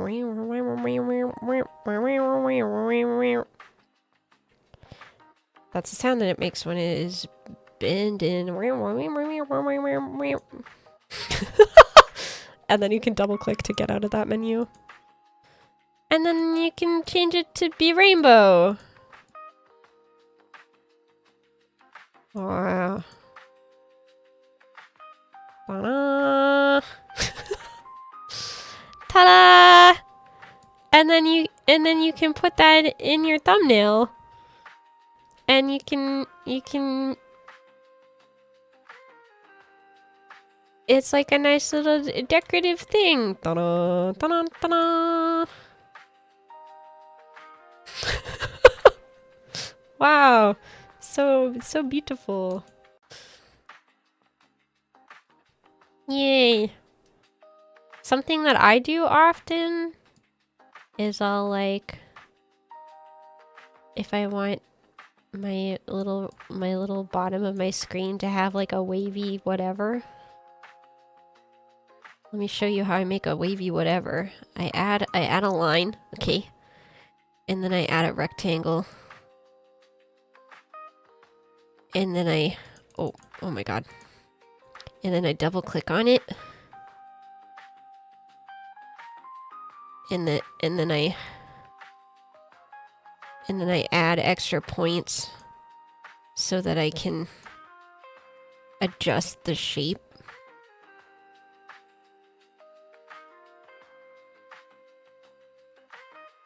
Yeah, that'll work. And then I stick it in the back. Ta-da! There we go. A wavy whatever. I don't know. Can be helpful. Can be helpful sometimes, I think, maybe. Fancy. So fancy schmancy. To move things really quickly up and down in your layers, if you select an item, and then you hit Control and bracket, specifically the like square or fancy bracket, you can... Oh no, I'm pressing buttons. I'm pressing buttons that I shouldn't. But you can move it up and down in your layers really quickly that way, which is really nice.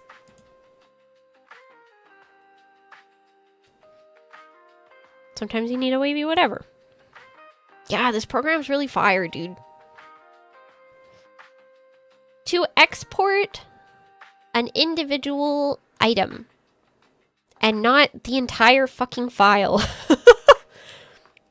This is probably one of the most important things and not the most intuitive part of the program. Because in most programs, you would go into your like file, save as. Figma doesn't work that way.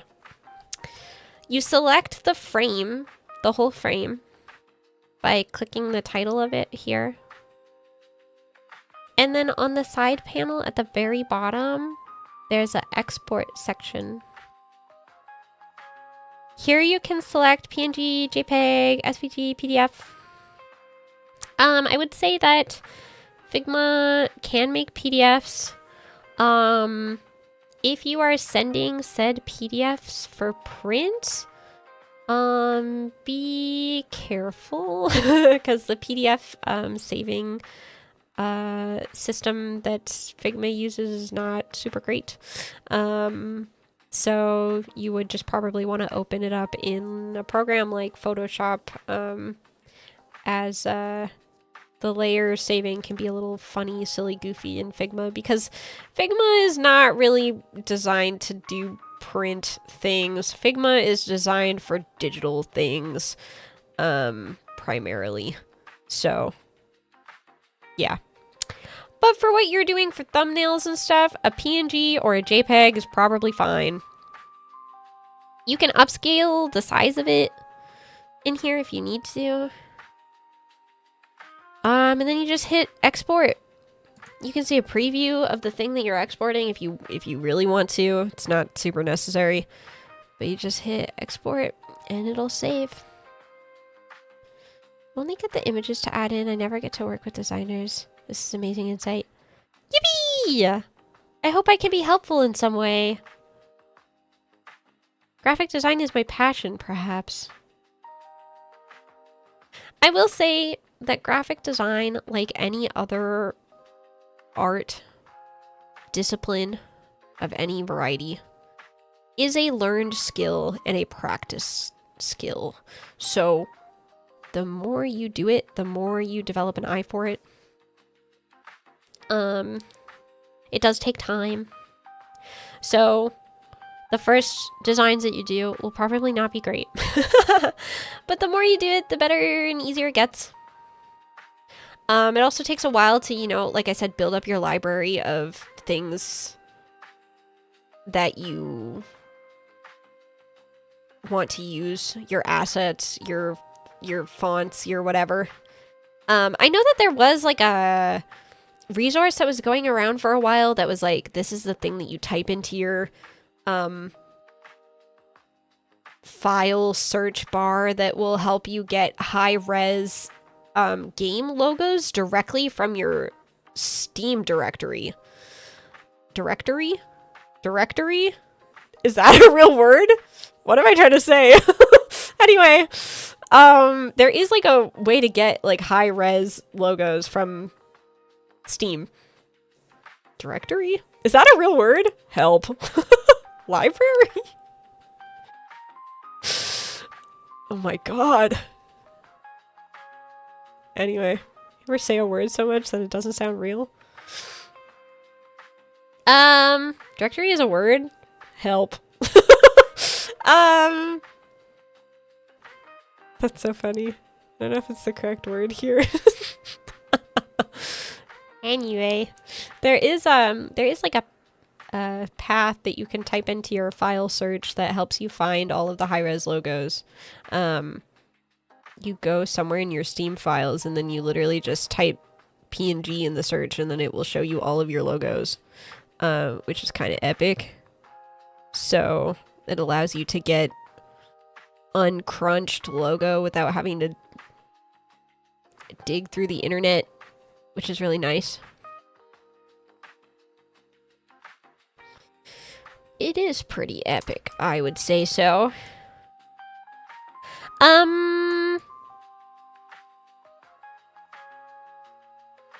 This is like less of an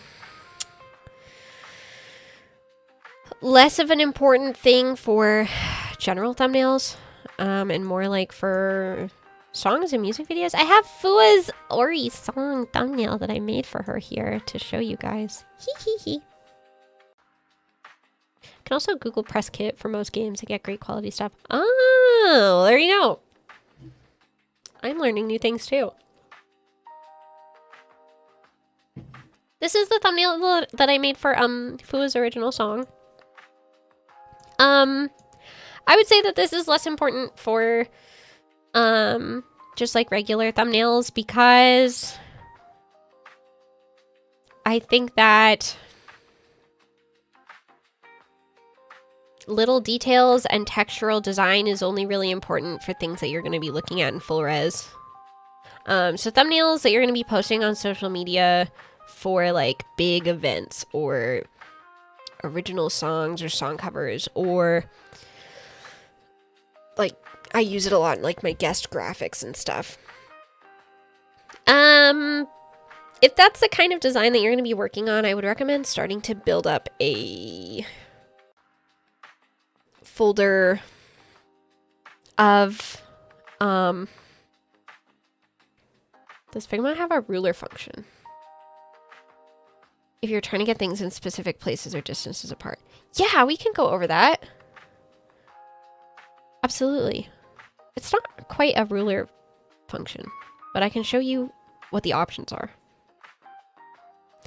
I would recommend building up a portfolio folder, asset folder, stock of textural images. So this can be, I don't know, vintage paper, crunchy things, grainy photograph, lens flare, digital wavy shit. I don't know, whatever you want, I guess. When it's something like for the big events or songs that use original art made for that song, do you have the character as a separate file to the background, or is it all just one full art? It really depends on what you're cooking. It really depends on what you're cooking and what you're trying to achieve. For this one, Fua handed me an art piece that was like all one together. It was not the PSD. It was not layer separated. It was just one piece of art.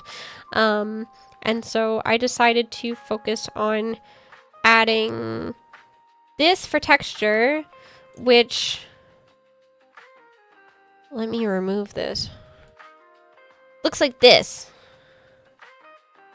And then I added, they have some like blending modes that you can use in Figma. So similar to Photoshop, where you can put a texture on things and like change the blending mode. And it'll show you what it'll look like depending on what blending mode you use. So on Fua's, I ended up using soft light. But you can like drastically change the look of something by what blending mode you use. And it doesn't have to be with just images. You can apply a blending mode to literally anything in Figma. A shape, text, whatever you want. It does take a while to like have a knowledge and understanding of how blending modes work to achieve the like specific effect that you want. But half of graphic design is just Nike, just do it. Like, you just gotta fuck around until you find something that you like, you know?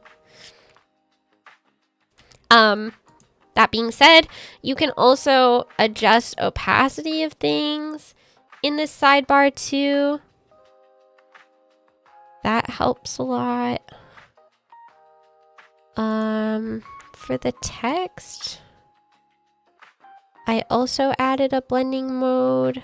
So I literally just copy pasted this main text that I made, and then I added this screen blend mode to it so that it would, and as well as a glow, using the glow plugin, and that helped to give it this like kind of, I don't know, glassy opacity shit. I don't know. Like, it really is just like, you kind of gotta fuck around until it works. Fuck around and find out, you know? Anyway.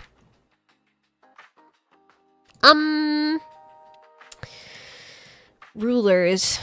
Sort of, kind of. Sort of.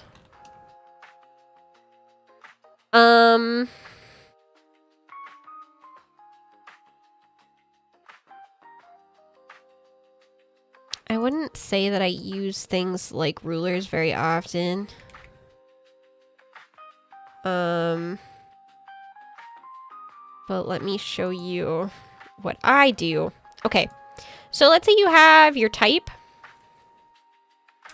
Some really important buttons that I use are the resizing buttons.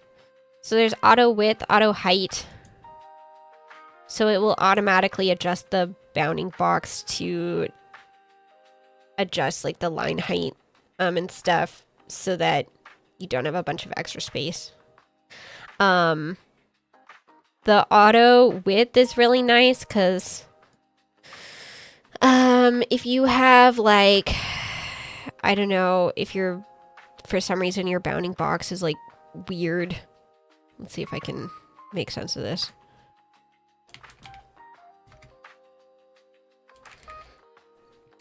Okay. if I have my text like this, I like that it's still in the frame. If you just hit auto width, it will automatically fix it so that it is like the appropriate size, which is really nice, I find.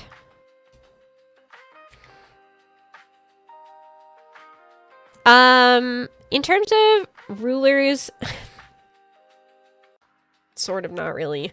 The alignment tools at the top are kind of like the closest you can get to a ruler, I think. I think you can add...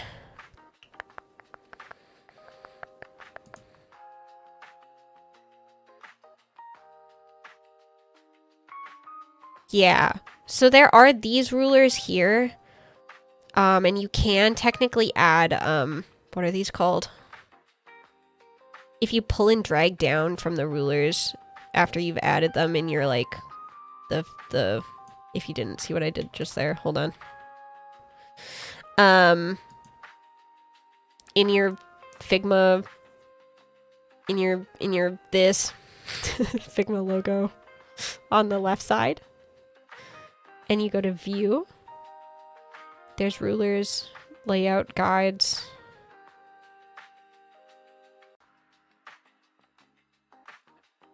There's a bunch of tools in here. I don't really use them very often. But you can toggle on your rulers that way. And then once you have a ruler at the top, if you click and hold from the ruler, it will pull down a guide.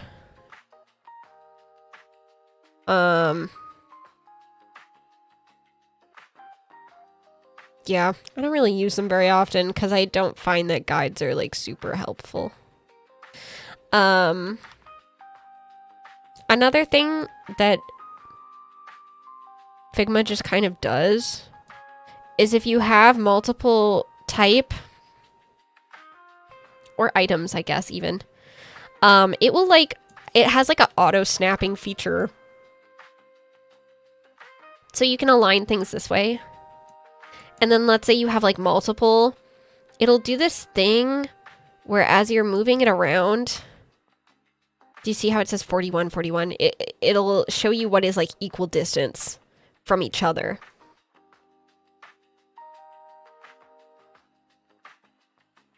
Which I'd say I use that function more frequently than I use any of the rulers.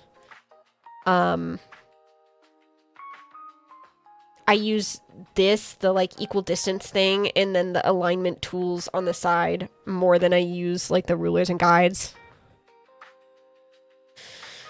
Rulers and guides, if you like to use them, then go crazy. Go crazy, go stupid. But I don't, I feel like they're kind of meh. But that's just me. That's just me. Some people love using rulers and guides to help set up their file. It is handy for if you're making something like a YouTube banner that has... YouTube banners are the worst fucking file to build literally ever. They make me so mad! Because you need to upload one image that fits desktop, mobile, and TV, which are all wildly different aspect ratio. So when you're making a file like that, you end up like, for example, like this is your desktop, and then in this little area is your mobile, and then the rest of it is TV, you know, so it's like you have to really try to cook something really stupid. But yeah, I think for like thumbnails, eyeballing most things is fine. Because again, like when people look at your thumbnails, most of the time, they're going to be looking at them from this far away, right? So, any tips on picking fonts? No. You just kind of have to find things that you like, and it takes time. I'd say that, in terms of, like, on YouTube, something that's bold, that you can see from far away, that is a sans serif font. Okay, little typography lesson. Little typography lesson. Let me show you. This is like very basic. Basic. Okay.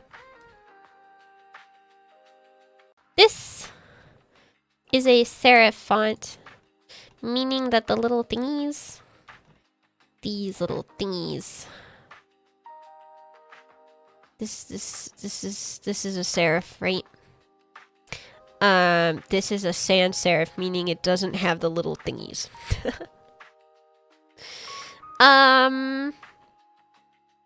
Something that is bold and sans serif, is usually best for thumbnails because of the fact that it's easy to read from a distance. And a lot of the times when people see your thumbnails, it's going to be real small. I would recommend that when you're designing something like a thumbnail, doing this a lot is kind of important. Because you might be lost in the sauce and cooking something and making it really cute, and then when you scroll like this and you see that you're gonna look at the thumbnail this big and you realize that you can't read shit, it can save you hours and hours of work. Literally hours and hours of work.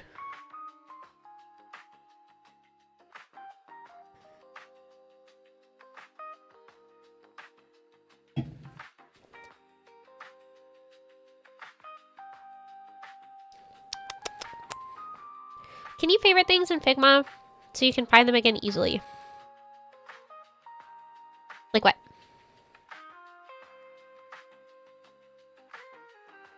Like what are you trying to favorite?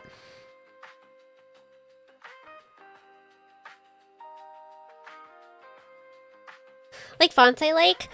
That's why I would recommend toggling to, if you are making all of your thumbnails in the same file. So if you're using a file like this, where it's like a big working file that has all of your thumbnails, whatever. If you go into your typography settings and you adjust your fonts to be in this file, this will show you all of the fonts that you have used in this file specifically.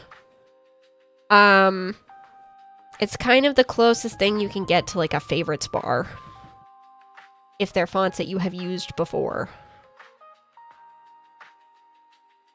And it's not just like fonts that you've used before, it's the fonts that are actively in this file. So if you remove it from this file, it will no longer be in this bar.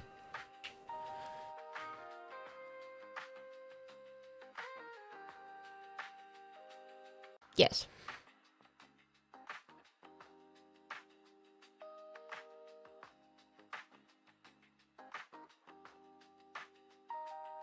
After doing graphic design a lot, though, you do kind of just build up a font library in your brain of fonts that you know that you like. It takes time. But, like, for me specifically, my favorite fonts for myself are Rubik One Mono, and the Bavaria official font is Ubuntu Bold. So, I don't know. It's like things that you learn over time.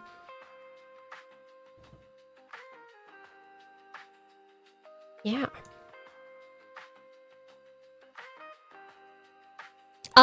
This thumbnail that I made for Dreamy, I felt that this one was like a really strong thumbnail because that I wanted to show, because when I break it down,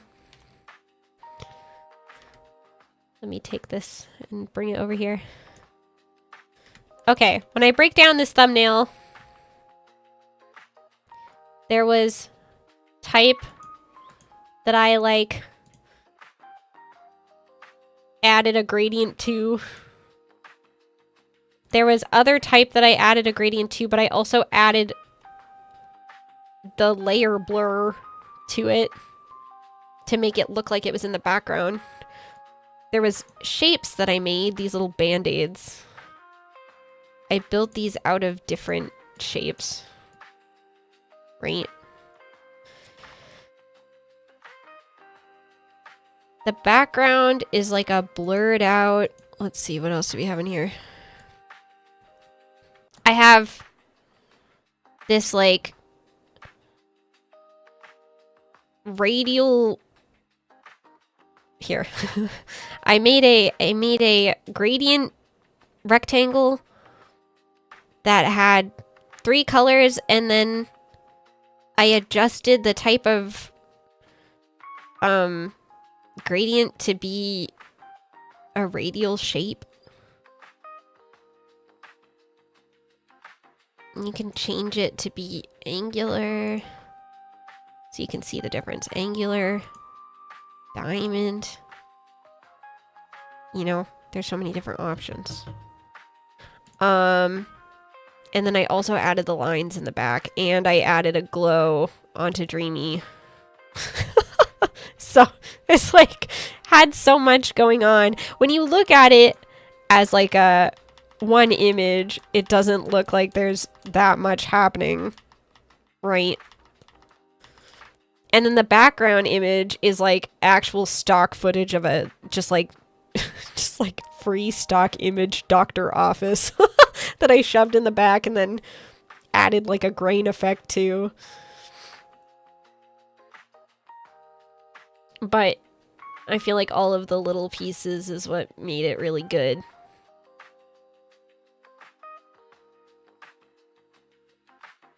And then sticking to like one core color palette, I think also made it really nice.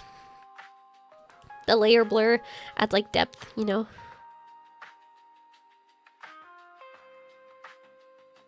I don't know. For people who feel like they don't have an eye for things, there's also a lot of different resources that you can pull from other places. For example, this summer karaoke thumbnail. This one is a pre-made thumbnail that I bought off of Booth for like $2. And they come already in layers, so you just assemble it super easily.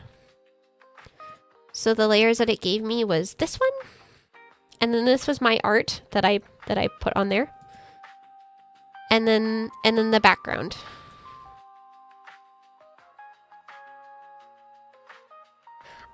So you can literally just buy it in pieces, and usually, as you can see with the bounding box that it's giving me, this is already a 16:9 ratio. So you can literally just like slap it together and it will be in the spot that it needs to be. I ended up adding a couple like shapes to it to make it how I wanted it. This little circle here. But there are a lot of graphic designers who make thumbnails that are basically like plop your art in and then you're good to go. And you can buy those on Booth for really cheap. $2 to $5. Yep. Yippee! And then you can still use Figma as your like assembly service to do that. So you can do it in Photoshop or whatever if you'd like, but Figma also works.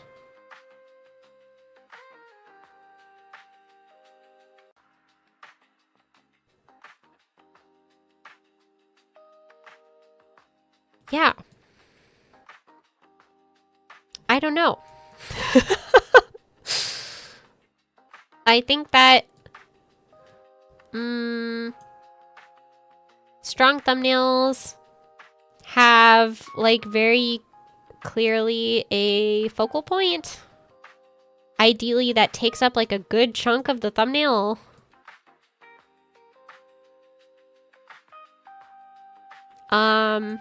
And usually they are more simple so that the consumer really understands what they're looking at. Like, I think that this is a great social media post. I think if I made this into a thumbnail, no one would click it. It has too much information. It's too much. Too much to read. People don't read. Shapes and colors.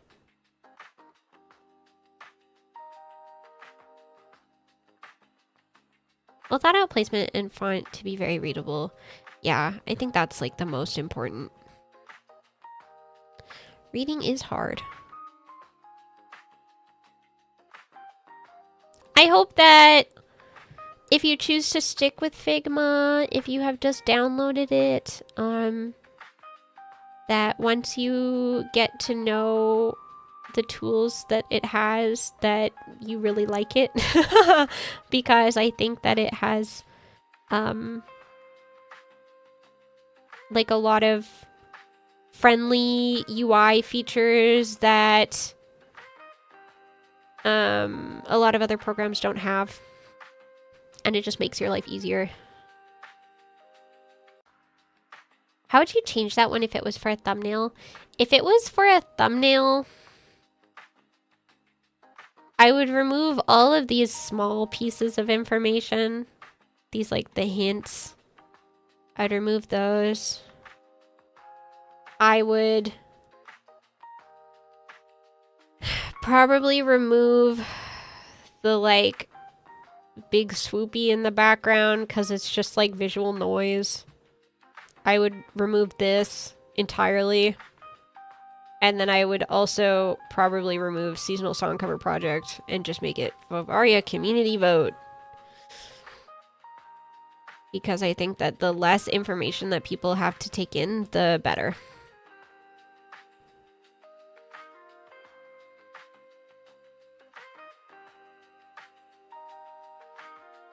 Yeah. Shapes and colors. Is there anything else that you guys might want to go over?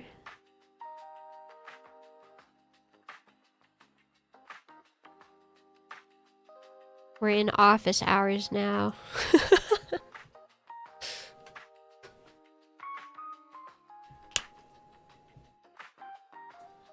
Uh-oh, there's a little fly in my room.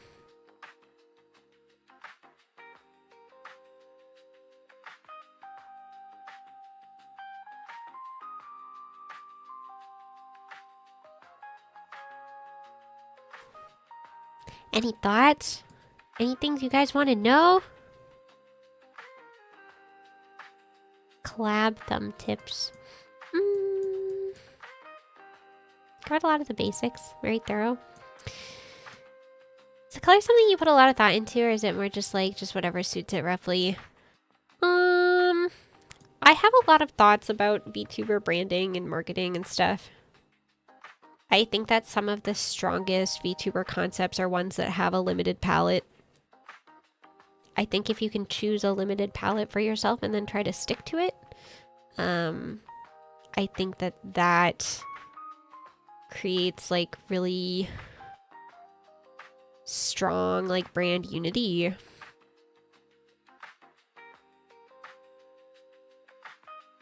Is it possible to resize text by stretching it rather than going back in and redoing the font sizes? No.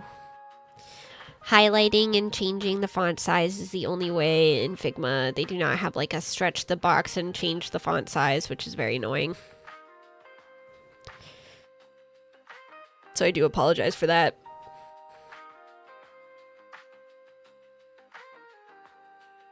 I think that for my opinion on collab thumbnails is also maybe a little bit different from other people's, but I feel like focusing on the people who are in the collab is more important than the game that you are presenting, because people should be going to the streams for the people that are participating and less so for the game. So like this one has the logo in it, but otherwise it's just all of our models. I'm just like a big believer in like your face is your brand, you know? So having your face on it is like real important. The more you can showcase you as a creator, I think the better.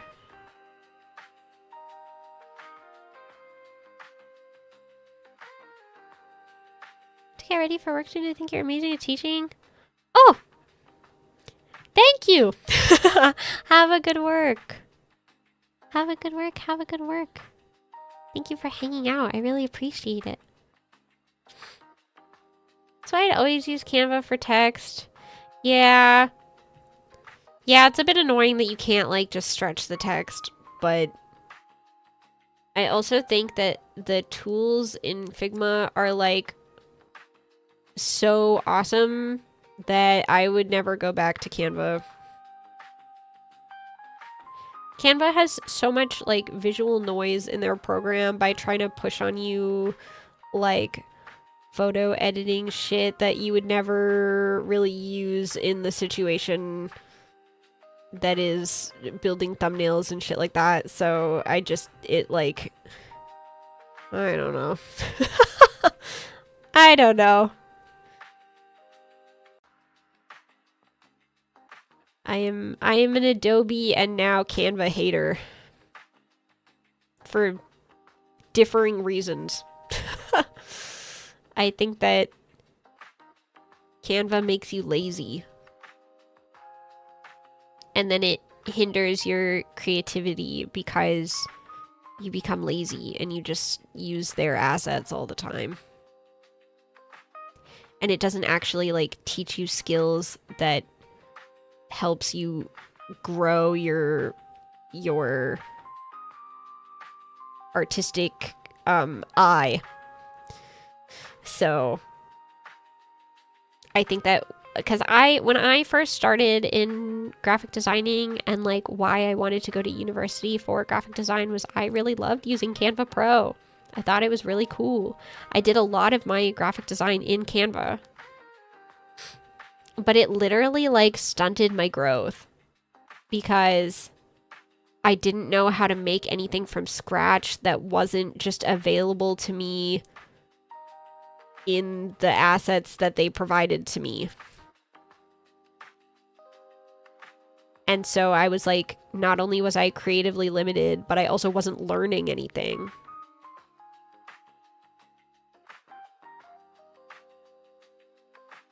So I think if you can ditch Canva, it will be better for you in the long run. And the quality of your work will increase tenfold. In my opinion. That's just my professional onion, though. You're allowed to tell me that I'm wrong. If you don't agree.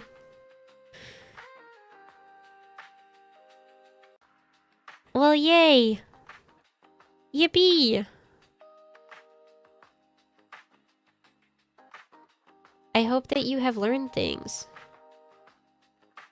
Using Canva as a crutch? Yes, exactly.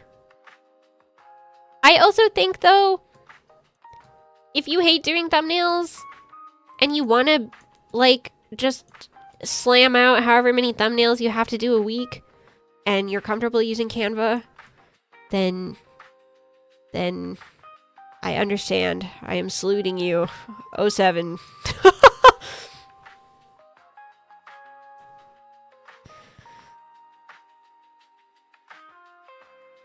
But I do think that overall, like, if you want to see improvements in your work, forcing yourself to use programs that make you think is important. I did get Adobe for university and I hated it because they were screwing me over. I now use Affinity, which is technically Canva now, but I like it anyway. Yes, Affinity is like the Canva Illustrator hybrid situation.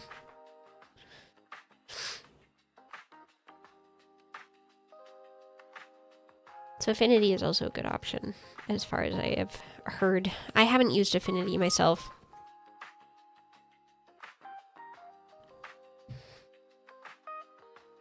Good advice. I'm glad you guys think so. Well, we're gonna call it here. We're gonna call it here. I hope that you guys learned something. That you have a program that you are excited to explore. Yes. Thumbs up emoji.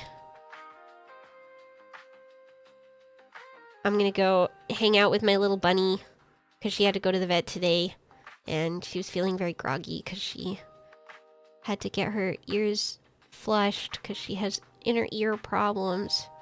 They put her on pain meds and I'm worried about her. So I'm gonna go sit in the living room and hang out with her and make sure she's okay.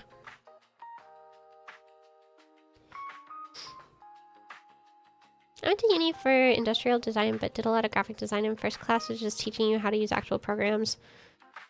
It was so, I don't know, eye-opening. It's kind of crazy how much these programs can do. It's kind of bananas. When I tell people that I use Figma for like all of my graphic design, there's always people that are like, what the hell? Because it is like a UX UI program, you know, like people use it mostly for websites and apps and stuff. But like there's so many plugins that make it so like tailored to whatever you want to use it for.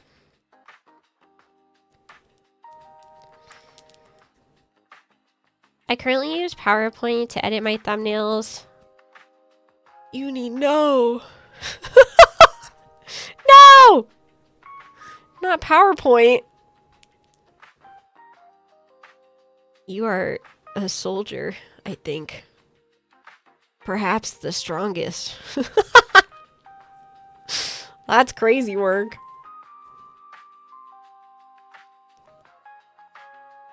You guys are silly. It's been working for me for 2.5 years. Please install Figma. Down on my hands and knees.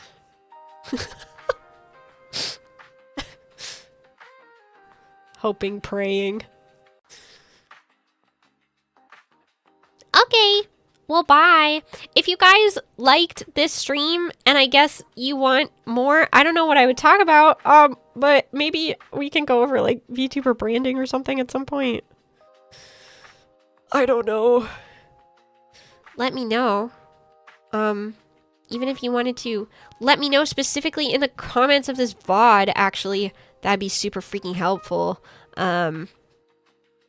Because, you know, then I know what kind of content you guys want to see. Of course, like, I don't claim to be an expert in anything. I don't think I'm an expert in anything. However, you know, I can speak from years of experience and also, like, in my own humble onion as a, you know, I am a freelance designer and I do this shit for money. So like I feel like I do kind of have like a decent head on my shoulders when it comes to this kind of thing. I've also been a creative for many, many years. I was a florist for 5 years before I switched to being a VTuber. So I've been like a mixed media artist for long time. So hopefully my insights help at least a little bit. At least a little. This is very helpful. I hope so. Okay. Well, bye. Good night. Rest well. Have a good evening, whatever you guys get up to. And I will see you guys on Wednesday for Pokopia. And then at the end of the week for the teeny concert. Yay! Yippee! If you guys didn't know, I have a concert at the end of the week. My first ever concert on the Teeny channel, Teeny's Rainy Day Symphony, featuring 30 VTuber guests who are my lovely, lovely friends. So you guys will come, right? You'll come, right? Right? Yay! Wahoo! Teeny concert. And my lovely friend, Miss Mona Monet, is going to be doing a DJ set after the first showing of the concert. And then the following day, there's another showing of the concert. And then a DJ set from KK Cyber. Wahoo! Yay! So I hope that you guys will come and enjoy the vibes. Yippee, yippee, yippee. Yippee, skippy, wahoo! Okay, bye. Good night. Oh, yeah, so teeny.